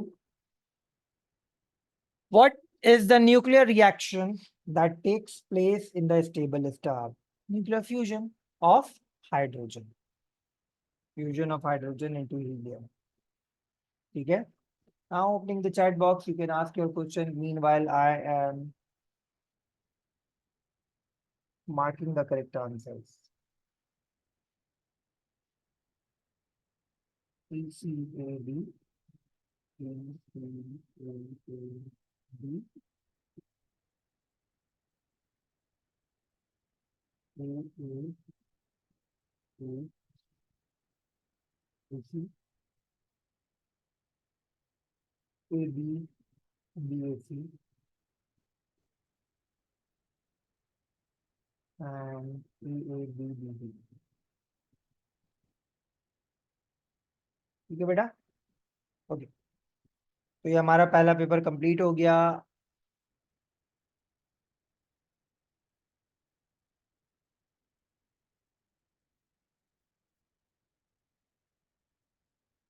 okay, can you explain question number 21? 21? Isha 21 तो काफी टाइम पहले किया है। आर डू यू मीन 21 और 31? Can you explain half life question? बेटा हाफ लाइफ के क्वेश्चन में हमारे पास सिंपल सा डिस्कशन हुआ है। पहली हाफ लाइफ में 32 से 16 हुआ, दूसरी हाफ लाइफ में 16 से 8 हुआ, तीसरी हाफ लाइफ में 8 से 4 हुआ। अगर वो मुझसे पूछता how much sample is left after 3 half life, तो मैं 4 मिलीग्राम सेलेक्ट करता। वो मुझसे पूछ रहा है how much sample is left after, how much sample has decade, तो कितना डीके हो गया है? 32 में से सिर्फ 4 अनस्टेबल बचा है।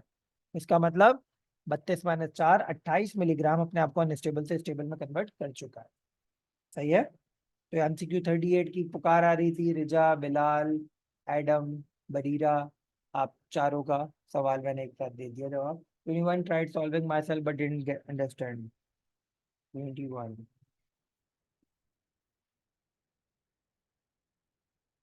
बेटा ये देखें, ये हो रहा है 8th क्लास में आ रहा है, लेस देन से डेंसर की बात हो रही है। जब लेस देन से डेंसर की बात हो रही है तो साइन एंगल आए और साइन एंगल आर लगेगा। एंगल आर 41 है, ठीक है। तो यहाँ पे डिवाइड हो रहा है, ऊपर जाके मल्टीप्लाई हो गया, सिंपल। ठीक है ईशा,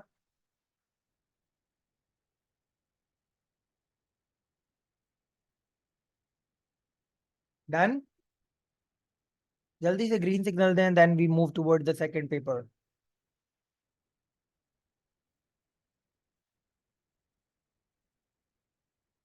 नहीं, why it should be subtracted by 90? उसने पूछा है which equation is correct, तो ये इक्वेशन हमारे पास एग्जैक्टली बन तो रही है।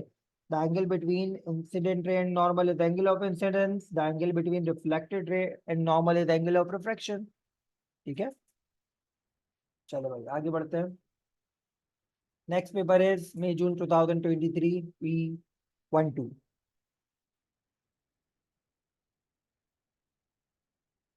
अच्छा, मैंने अब आपको तरीकेकार बता दिया है 10-10 के सेट में आंसर्स को इंक आउट करने का। अब आप अपने पास इंक आउट करते रहिएगा, ठीक है। अब हम सिर्फ और सिर्फ सॉल्यूशन और क्वेरीज के ऊपर कंसंट्रेट करेंगे। पेपर 1 है, 1-2 वेरिएंट है, मई जून 2023 1 आवर का पेपर है। बी और एच बी पेंसिल इस्तेमाल करनी है, 4 में से कोई एक चूज करना है। सॉफ्ट पेंसिल का इस्तेमाल करना है, 9.8 न्यूटन पर केजी, नई ग्रेविटी है। Okay, in an experiment a ball is rolled down a curved track about half meter long.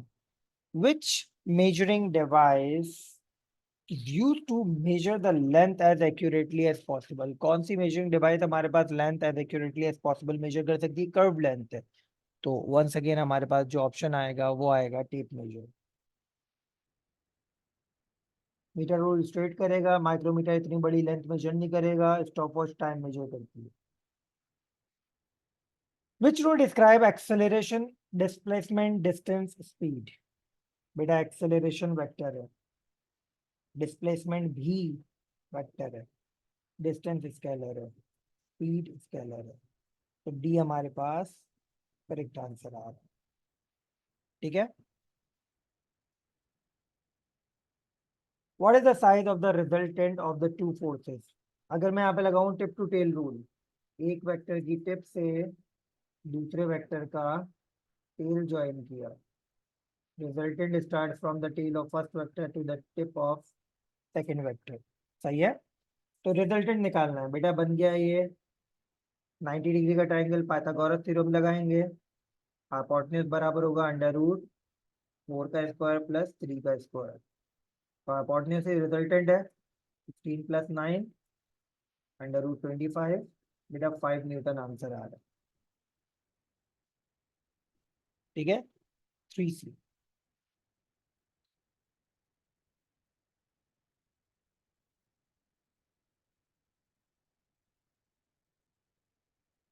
The curved line on the distance time graph shows motion of a toy car. The straight line is the tangent to the curve at 10 seconds. Okay. What is the speed of the toy car at 10 seconds? Speed of the toy car 10 seconds में क्या है बेटा? Distance time graph का gradient होता है speed, सही है, और 10 सेकंड दिए रहा। अब ये जो ग्रेडियंट बनाया हुआ है ना, हमेशा याद रखो कर्व वाले पाथ में ना आप टेंजेंट बनाकर ही ग्रेडियंट निकालते हो। तो आपकी मर्जी है, आप कोई भी 2 पॉइंट उठा लो, ठीक है। मैं एक पॉइंट उठा रहा हूं यहाँ पर, एक स्टार्टिंग वाला पॉइंट उठा रहा हूँ, ये सही है, विच इज व्हाट 3, और एक्स एक्सिस की वैल्यू 0 है, सही है। और एक मैं उठा रहा हूँ लेट से ये वाला पॉइंट, ठीक है, और यहाँ पे 9 है। तो ग्रेडियंट कैसे निकालेंगे हम लोग बेटा? स्पीड हो जाएगा y2 minus y1 over x2 minus x1। तो 6 डिवाइड बाई 20, आंसर आएगा 0.3, सही है। दैट इज हाउ हमारे पास ये कंप्लीट हो गया, ठीक है।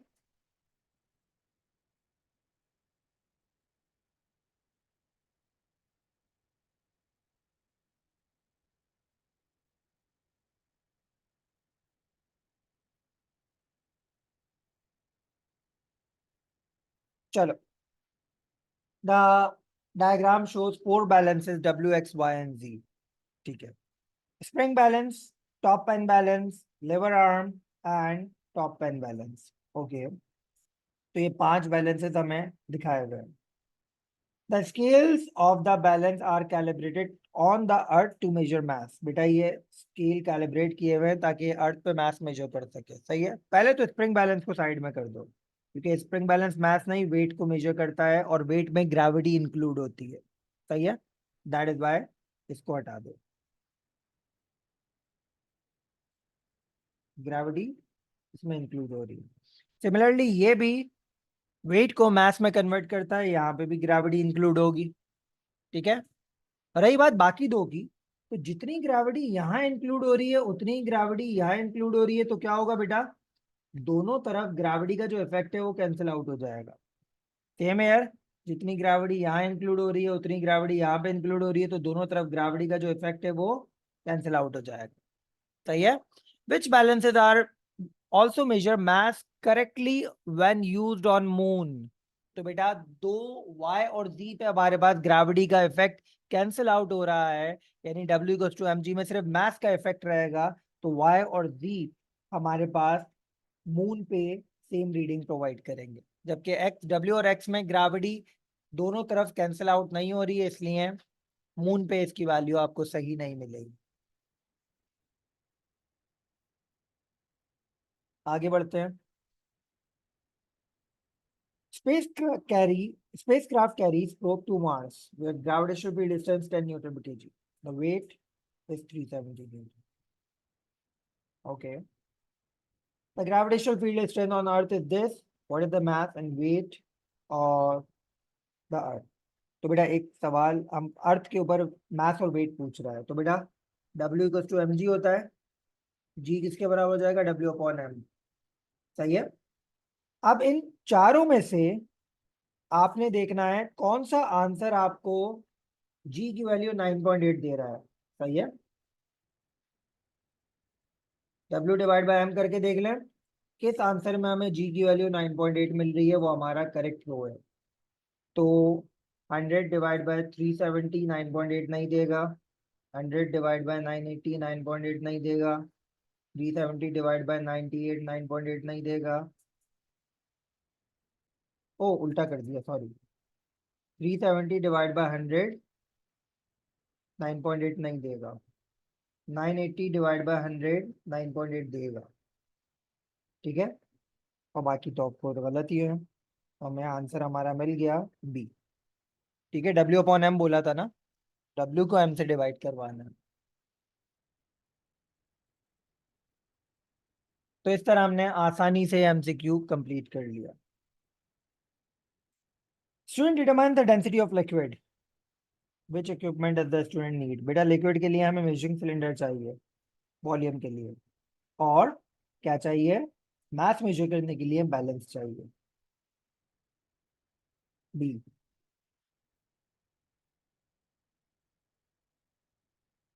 Newton's third law describes the pair of forces. Which row shows whether the two forces are of same time? Same type की फोर्सेस हमारे पास जो दो फोर्सेस होती है वो सेम टाइप की होती हैं या नहीं। सही है, तो सेम टाइप की होती हैं, action reaction. And whether they act on the same object, नहीं डिफरेंट ऑब्जेक्ट पे एक्ट करती हैं। क्यों बेटा, अगर मैं दीवार पे फोर्स लगा रहा हूँ तो मैं और दीवार डिफरेंट ऑब्जेक्ट।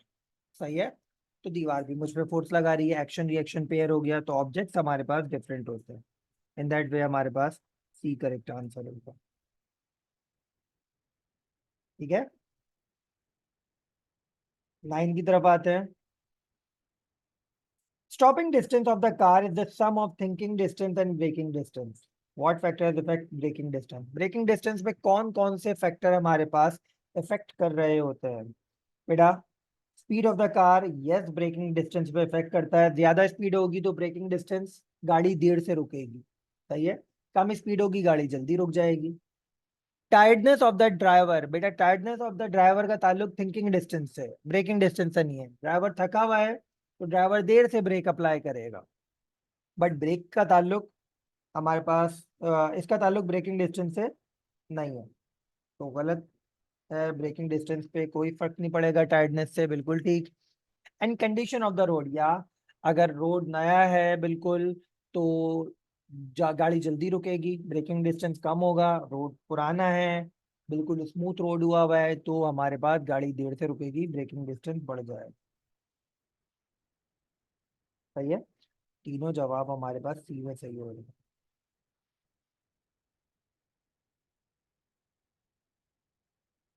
आगे बढ़ते हैं, ये एमसीक्यू और देखते हैं, फिर मैं चैट बॉक्स ऑन करता हूँ।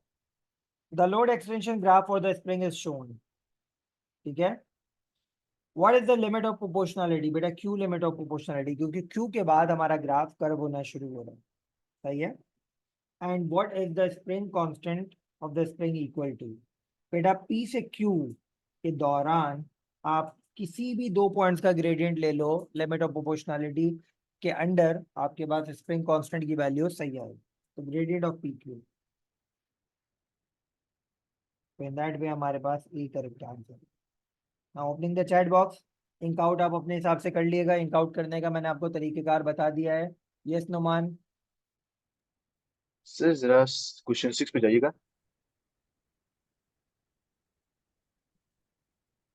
यस सर, ठीक है, सर ये वाला सवाल मैं ऐसे करता हूँ कि मैं इसको 9.8 से मल्टीप्लाई कर देता हूँ, फिर अगर वो वेट आ रहा होता है तो फिर मैं उसको सर्कल कर देता हूँ।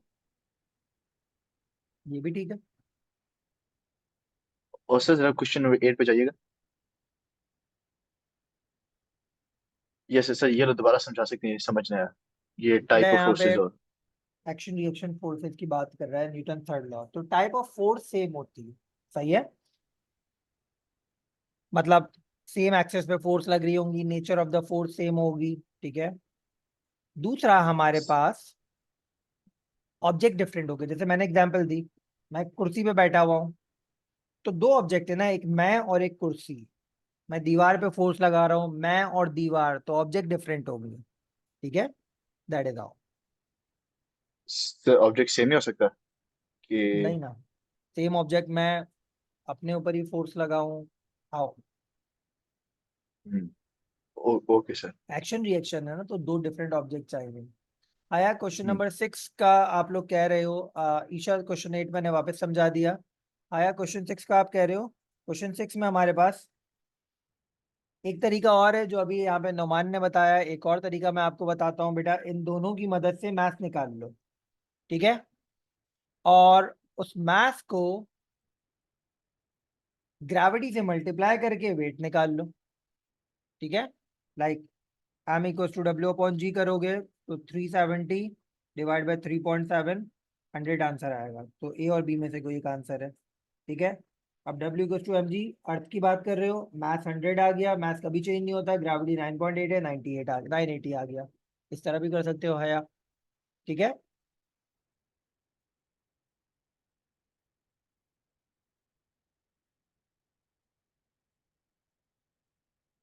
Now, question number 11. Okay. A uniform beam is pivoted at midpoint. बेटा यूनिफॉर्म बीम हमारे पास मिड पॉइंट पे पिवट हुआ हुआ है, ठीक है. Object of weight 40 Newton is placed on the beam 20 centimeter to the left as shown. ये दिखाया हुआ है. Which force and position balances the system? बेटा जरा देखो यहाँ पे कितना मोमेंट प्रोड्यूस हो रहा है. पहले तो देखो ये एंटी क्लॉकवाइज मोमेंट है, सही है. और कितना मोमेंट है? F into D यानी 40 मल्टीप्लाई बाय 20 800. तो अगर 800 न्यूटन सेंटीमीटर का ही तो एंटी क्लॉकवाइज मोमेंट अगर मुझे मिलता है,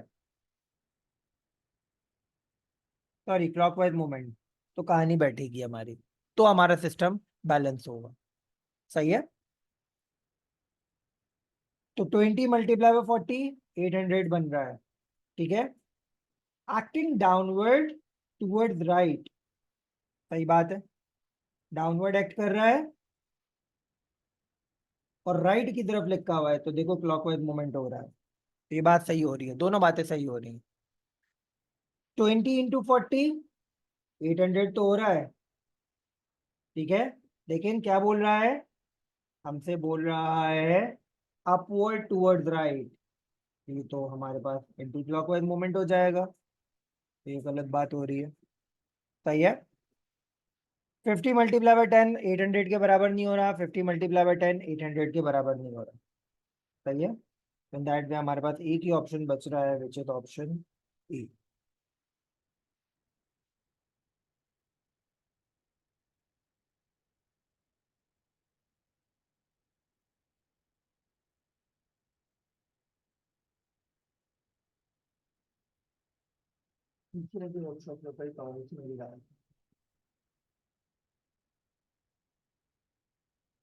Worker pulls the rope with a force of P through a distance D in the direction of the force shown.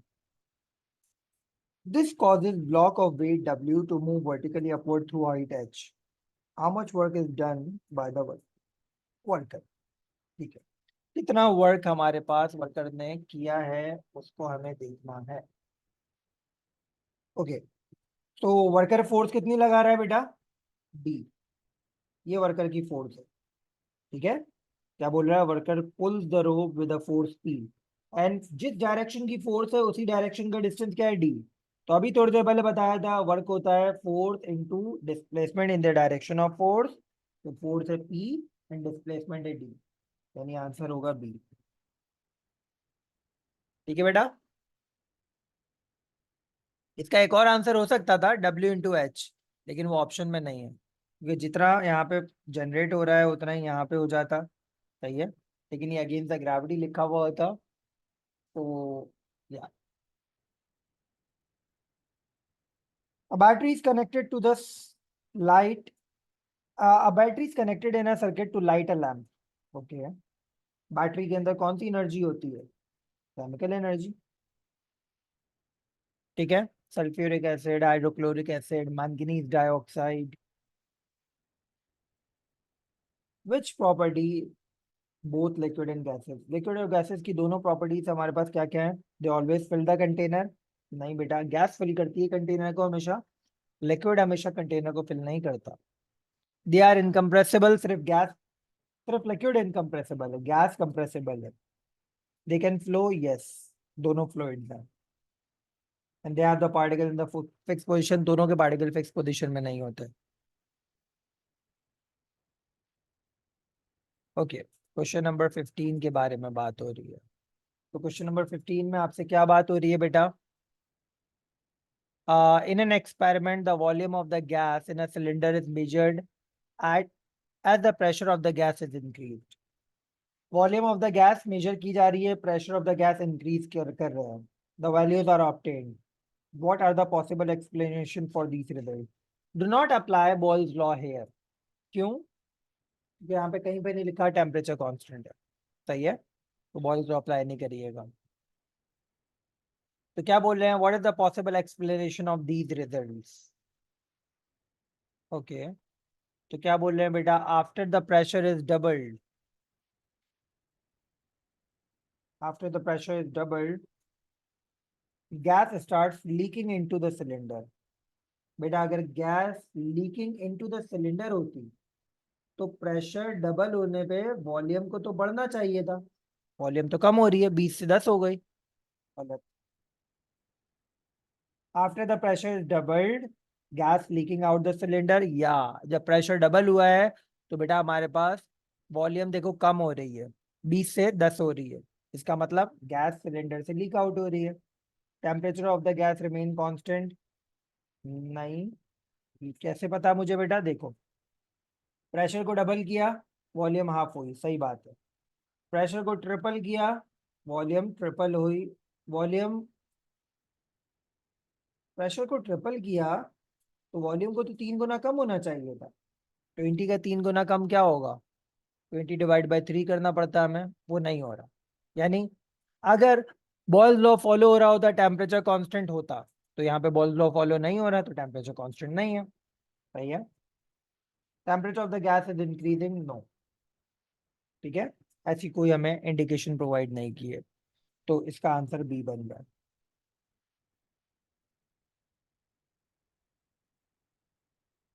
और टेम्परेचर ऑफ द गैस बढ़ता तो वॉल्यूम बढ़ती, कम नहीं होती। हमारे पास यहाँ पे वॉल्यूम आपको कम होती हुई दिखाई दे रही है। अच्छा 20 से 6 पे गया है, 20 से 6 पे 20/3,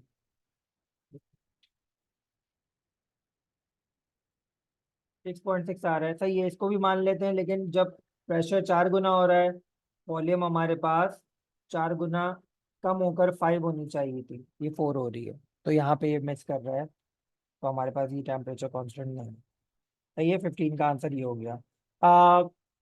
11 till 15 MCQ में कोई क्वेश्चन पूछ लें।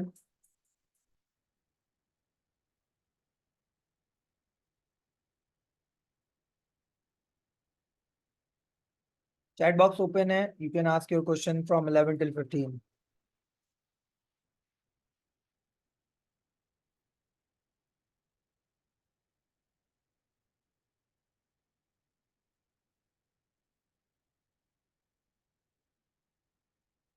No question.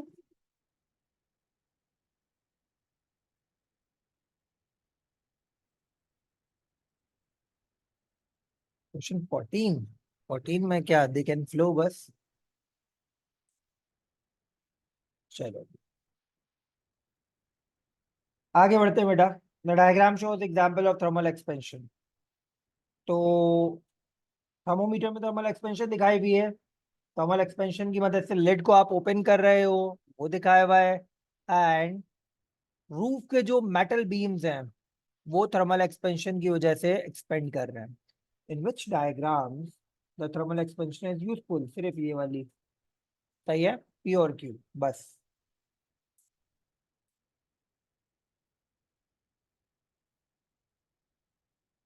ठीक है, तो हमारे पास जो मेटल बीम्स है उनका एक्सपेंड करना छत के ऊपर हमें कोई फायदा नहीं पहुंचा रहा। सही है। Which statement about the copper explain why it is a better thermal conductor than glass? Simple सी बात है। Why copper is a good conductor? It has free electrons. Free electrons are the basic, I mean क्या कहते हैं, criteria जो कि हमारे पास copper को good conductor बना रहा है। तो straight forward there are free electrons in the copper. सही है बेटा। Which statement describe the transfer of thermal energy in a liquid by convection? Transfer of thermal energy in a liquid by convection. सही है बेटा। So a decrease in density causes heated liquid to rise. Yes. Molecule at the base receive heat, become less dense, rises. तो density decrease होगी, less dense हो गए तो rise होंगे। Free electron हमारे पास लिक्विड में नहीं होते। Infrared radiation passes through the liquid and energy and transfers energy कह सकते हैं, बट लिक्विड्स में ज्यादा बेटर एक्सप्लेनेशन हमारे पास कन्वेक्शन की होती है। Particles of the liquid vibrate, no, liquid के नहीं सॉलिड के पार्टिकल वाइब्रेट करते हैं। Which characteristics of the image described properties of the image formed by the plane mirror? बेटा प्लेन मिरर की इमेज हमेशा वर्चुअल होती है। हमेशा अपराइट होती है, ठीक है। हमेशा वर्चुअल इमेज, रियल इमेज हमेशा इन्वर्टेड होती है, सही है। तो ये वर्चुअल है तो ये अपराइट होगी। सेम साइज की इमेज होती है, और जितना ऑब्जेक्ट मिरर से दूर होता है उतना ही इमेज मिरर से दूर होती है, सही है बेटा। तो रियल तो नहीं होती, वर्चुअल एंड अपराइट रियल नहीं होती, स्मॉलर देन ऑब्जेक्ट नहीं होती। B, a ray of light passing from the glass block of transparent material, ठीक है। तो एयर से ग्लास में जा रही है। सबसे पहले तो आप एक काम करो, यहाँ पे बनाओ normal,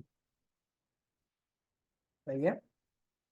and what is angle of incidence? The angle between incident ray and normal, यानी 90 minus 35,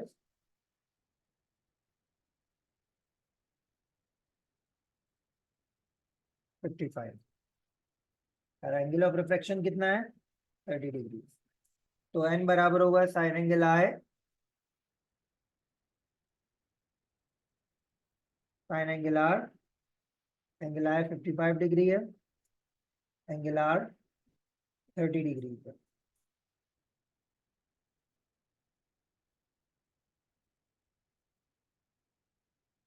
1.63,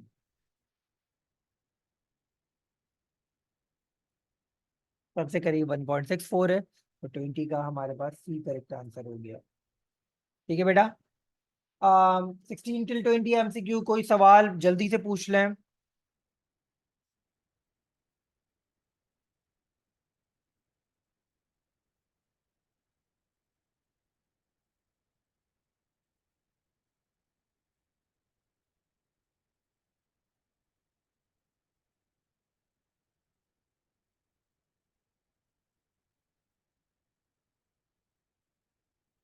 okay, let's move ahead. Diagram shows light incident on a straight edge of the semicircular glass block after passing through it. Okay. Which diagram shows refraction and angle of I equal to critical angle? Simple. C. ठीक है. Special angle of incidence from denser to less dense medium at which reflected ray is perpendicular to the normal. That special angle of incidence is called critical angle. सही है बेटा. Which radioactive isotope can be used for measuring cracks or flaws in the metal? ठीक है बेटा, metal की बात हो रही है तो अल्फा बीटा को तो साइड में कर दो। अल्फा पेपर से पास नहीं हो पाता, मेटल से क्या पास होगा? बीटा एल्युमिनियम से पास नहीं हो पाता जो कि मेटल है। तो मेटल से सिर्फ गैमा पास हो सकता है, तो choose gamma emitter, gamma emitter, gamma emitter, सही है। एक्सटर्नल यूज के लिए मैंने आपको बताया था हाफ लाइफ हमेशा लार्ज इस्तेमाल होती है। अगर आप बॉडी के अंदर किसी रेडियोएक्टिव एलिमेंट को यूज कर रहे हैं तो स्मॉल हाफ लाइफ यूज होगी। तो 3 मिनट्स की बहुत छोटी हाफ लाइफ है, बड़ी हाफ लाइफ चाहिए होगी, ठीक है। तो 22B, ultrasound is a type of sound that is not audible to healthy human ear. Which range of frequencies contain only ultrasound? तो more than 20,000 hertz देखना है, सही है। D, more than 20,000 hertz है, 30 kilohertz and 30 megahertz. What proves metal bar to be permanent magnet? बेटा permanent magnet की निशानी सिर्फ एक चीज से पता लगती है, रिपल्जन से। तो ढूंढो रिपल्जन कहाँ पर हो रही है? डी में हो रही है। It repels one end of the magnet. यहाँ पर अट्रैक्शन की बात हो रही है, अट्रैक्शन की बात हो रही है, ये इलेक्ट्रिसिटी की कंडक्शन की बात कर रहा है, सही है।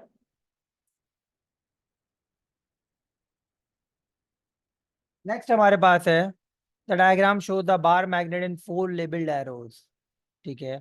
Which arrow show the direction of the magnetic field at the point where the arrow is shown? बेटा मैं एक काम करता हूँ, मैं यहाँ पे बनाता हूँ बार मैग्नेट की shape of the magnetism.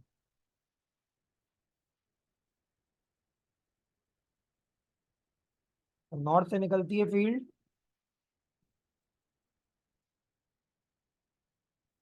And south पे आती है। तो देखो सिर्फ एक एरो है जो कि हमारे पास फील्ड की डायरेक्शन में है, दैट इज डी। ठीक है बेटा, that is how we identified कि हमारे पास 25 का डी करेक्ट आंसर होगा। A shoe become positively charged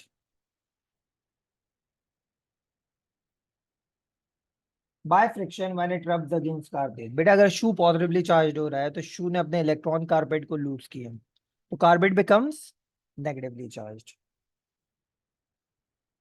Negative electrons are transferred to the carpet, yes।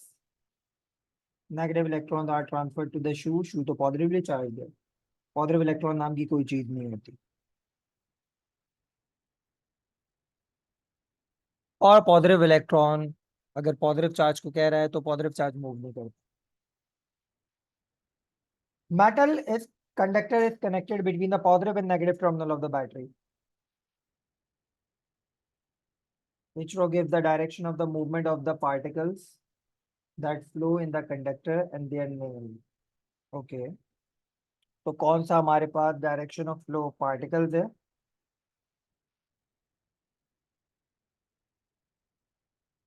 तो कौन सा हमारे पास पार्टिकल मूव करता है बेटा? सिर्फ इलेक्ट्रॉन मूव करता है, प्रोटॉन तो मूव नहीं करता। और इलेक्ट्रॉन अगर मूव करता है तो ये कन्वेंशनल करंट की बात नहीं कर रहे, इलेक्ट्रॉन फ्लो की बात कर रहे हैं। इलेक्ट्रॉन फ्लो में क्या होता है? From negative to positive terminal. ठीक है बेटा, इस तरह हमारे पास डी आंसर होगी। 3 आइडेंटिकल सेल पैरेलल में लगे हुए हैं, एक ही सवाल होगा, what is the advantage? Life बढ़ जाएगी। ठीक है, सिंपल सा जवाब होता है इसका, each cell takes longer to discharge.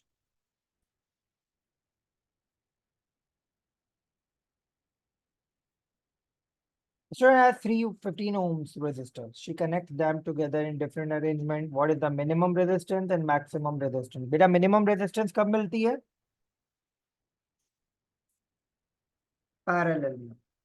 और पैरेलल में मैंने आपको चोर तरीका क्या बताया था? अगर एक जैसे रेजिस्टर हो, सिंगल रेजिस्टर की वैल्यू उठाओ, नंबर ऑफ रेजिस्टर से डिवाइड कर दो, 5 ओम आंसर आ रहा है पैरेलल में। मैक्सिमम रेजिस्टेंस कब मिलती है?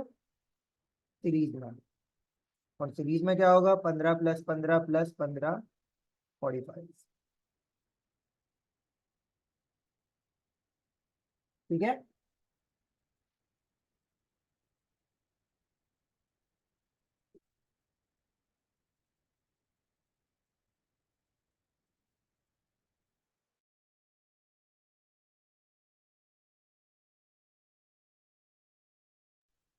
ओके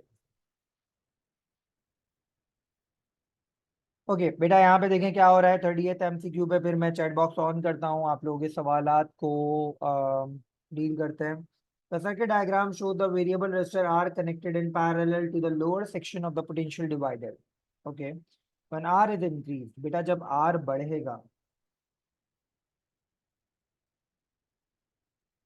तो ओवरऑल इसकी रेजिस्टेंस बढ़ेगी, इसकी रेजिस्टेंस बढ़ेगी तो वोल्टेज बढ़ेगा। बैटरी का ज्यादा वोल्टेज अगर नीचे अपेयर हो रहा है तो बैटरी का कम वोल्टेज ऊपर अपेयर होगी।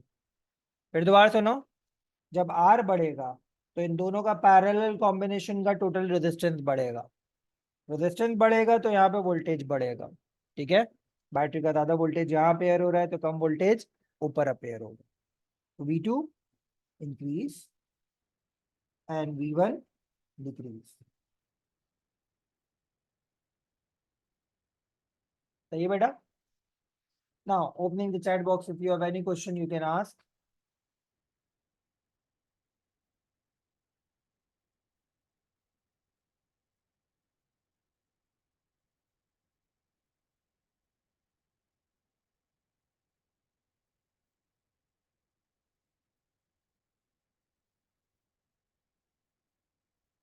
Question 30 Vijay, question 30 and Adam, question 30 में हमसे बात हो रही है जब मैं आर बढ़ाऊंगा। सही है बेटा, जरा समझना। अगर मैं इनकी वैल्यू असाइन कर देता हूँ, ये 10 है, ये 10 है, तो 10 × 10 अपॉन 10 + 10 क्या आंसर आएगा? 5 ohms। लेकिन जब मैं आर बढ़ा रहा हूँ और ये 20 हो गया, तो 10 × 20 अपॉन 10 + 20 क्या आएगा बेटा? देखते हैं।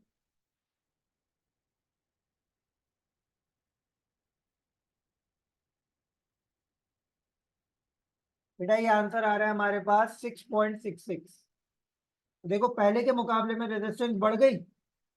अब जब रेजिस्टेंस बढ़ेगी तो इस पूरे पार्ट की रेजिस्टेंस बढ़ गई, तो इस पूरे पार्ट का जो वोल्टेज है, नीचे वाले पार्ट का जो वोल्टेज है वो बढ़ जाएगा। यानी बैटरी का ज्यादा वोल्टेज नीचे अपेयर होगा, बैटरी का कम वोल्टेज ऊपर अपेयर होगा, तो V2 बढ़ जाएगा, V1 कम हो जाएगा। This is what I meant, Reza and Adam. ठीक है बेटा, काइंडली कंफर्म कर दिएगा। Okay, yes Ali.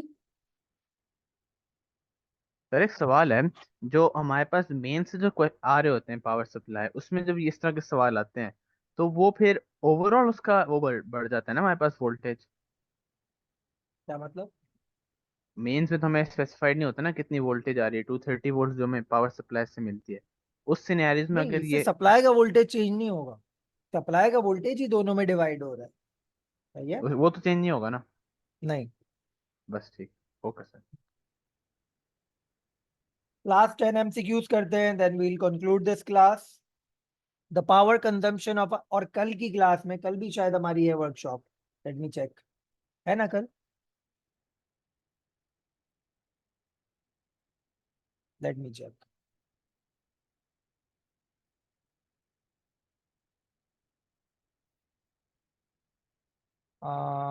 26, हाँ कल भी है, 9 से 11, और फिर मॉक भी है, सही है।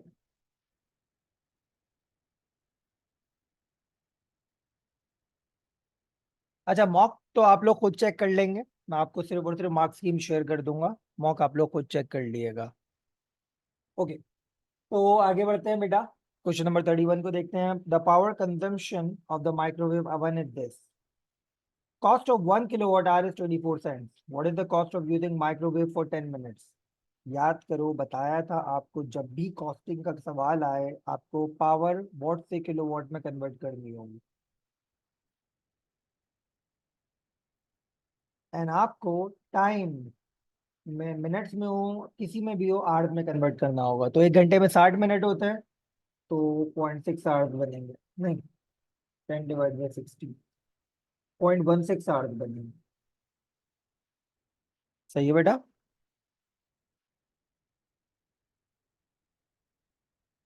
तो आगे बढ़ते हैं। 0.16 आवर्स हमारे पास टाइम आ रहा है, और 1.6 किलोवाट आवर हमारे पास ये आ रहा है, सही है। तो एनर्जी होती है power into time, power 1.5 and time 0.16,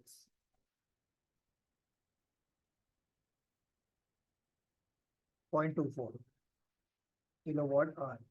now 1 kilowatt hour 24 cents दे रहा है, सही है। 0.24 किलोवाट आवर हमें क्या कॉस्ट देगा? We'll do cross multiplication. Cost क्या हो जाएगी?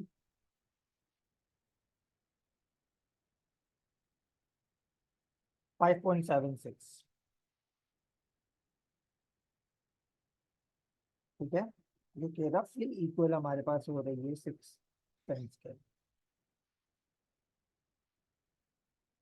ठीक है बेटा, तो दैट इज हाउ हम लोगों ने कॉस्टिंग का सवाल डिस्कस कर लिया।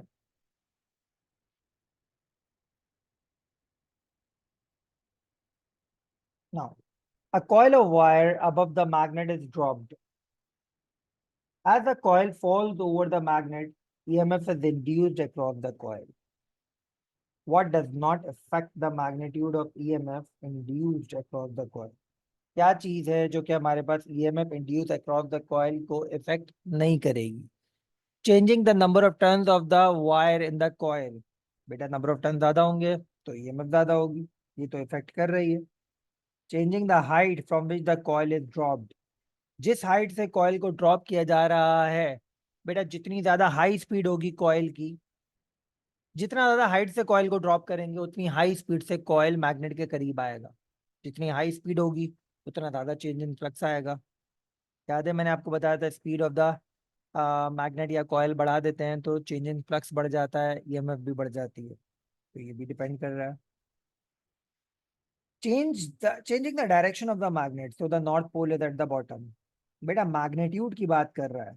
चेंजिंग द नॉर्थ पोल अगर मैं नीचे कर देता हूँ तो डायरेक्शन पे फर्क आएगा, मैग्नीट्यूड पे कोई फर्क नहीं आएगा, तो ये इफेक्ट नहीं करेगा। Changing the strength of the magnetic field, ज्यादा चेंज इन फ्लक्स आएगा अगर आपने बड़ा मैग्नेट यूज किया। तो जो इफेक्ट नहीं कर रहा है वो सी है। The results of alpha scattering experiment gives the evidence of which of the following? Nuclear fusion, no.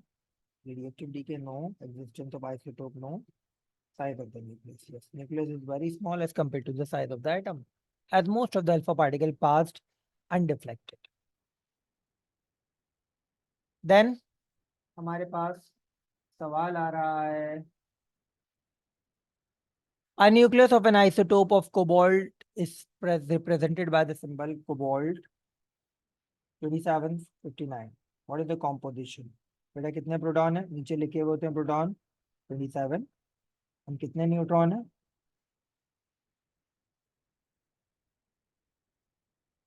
32।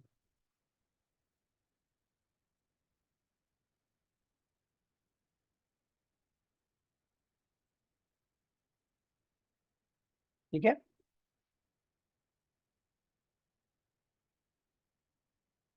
the only stable isotope of gold is 79 protons and even 118 neutrons। बोल रहा है how many electrons are there in neutral, तो neutral में जितने proton होते हैं उतने ही electron होते हैं। सही है, बहुत आसान, straight forward. Sample of radioactive isotope with a very long half-life is placed next to the detector. A sheet of the different materials are inserted at one time between the radioactive sample and the detector. Okay, the background count is subtracted from the readings of the detector and corrected count rates are shown। मतलब इसमें background count included नहीं है और ना हमें background count से कोई काम करना है। जब कोई भी शीट नहीं है तो काउंट ये आ रही है। ठीक है, पेपर प्लेस करा, काउंट पे देखो ऑलमोस्ट कोई फर्क नहीं आया, जो थोड़ा बहुत भी फर्क आया है वो radio activity is a random process, उसकी वजह से फ्लक्चुएशन की वजह से आया, यानी अल्फा तो नहीं है, क्योंकि पेपर रखने पे काउंट डिक्रीज हो जाती है अगर अल्फा होता।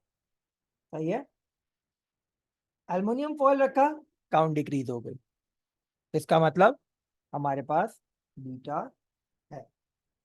और जब थिक थिन लेड शीट रखी, थिक रखती तो सारी की सारी रुक जाती हैं, लेकिन थिन लेड शीट रखने पे भी काउंट में सिग्निफिकेंट फर्क आ रहा है, इसका मतलब गैमा भी है।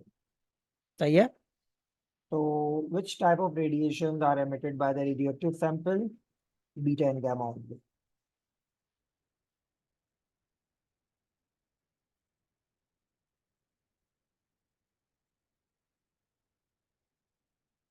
In nuclear fission reaction, which particle causes uranium to split?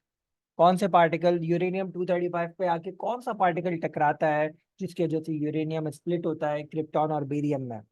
तो वो जवाब है neutron.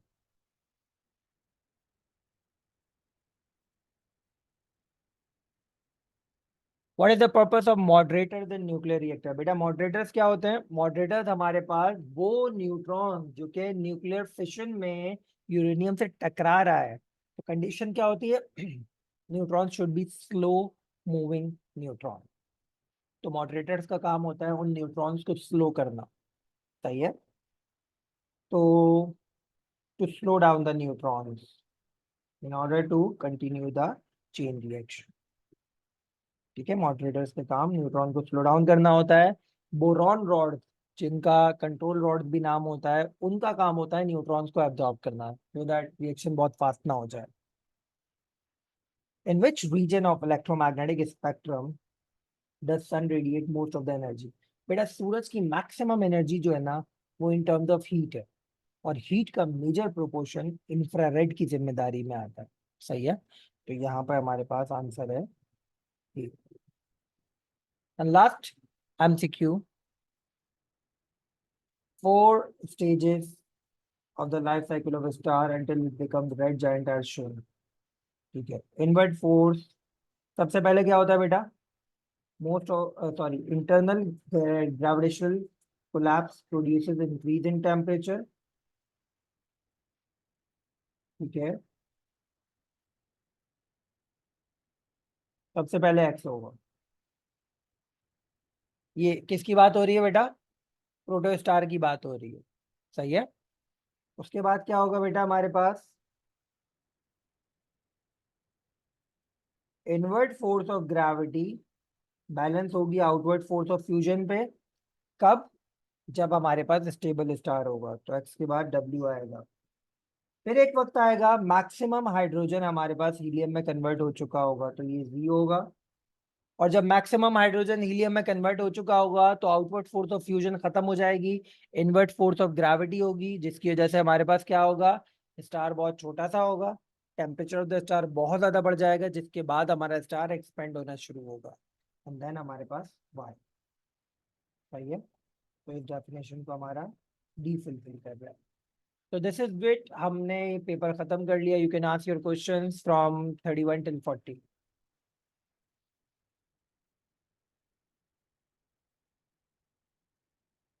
Those who don't have question, they can leave the class. 38 included in IGCSE, बिल्कुल included है बेटा, सिर्फ ऑसिलोस्कोप नहीं है आपके पास। If you guys have any question, you can ask. If you don't have, you can leave the class. हमें आज 2 ही paper करने थे। कल अक्टूबर नवंबर के दोनों 5054 के पेपर करेंगे, ठीक है, और बाकी क्लासेस में हम लोग IGCSE कंप्लीट करेंगे। ओके बेटा, ख्याल रखिएगा, दुआओं में याद रखिएगा। अल्लाह हाफिज।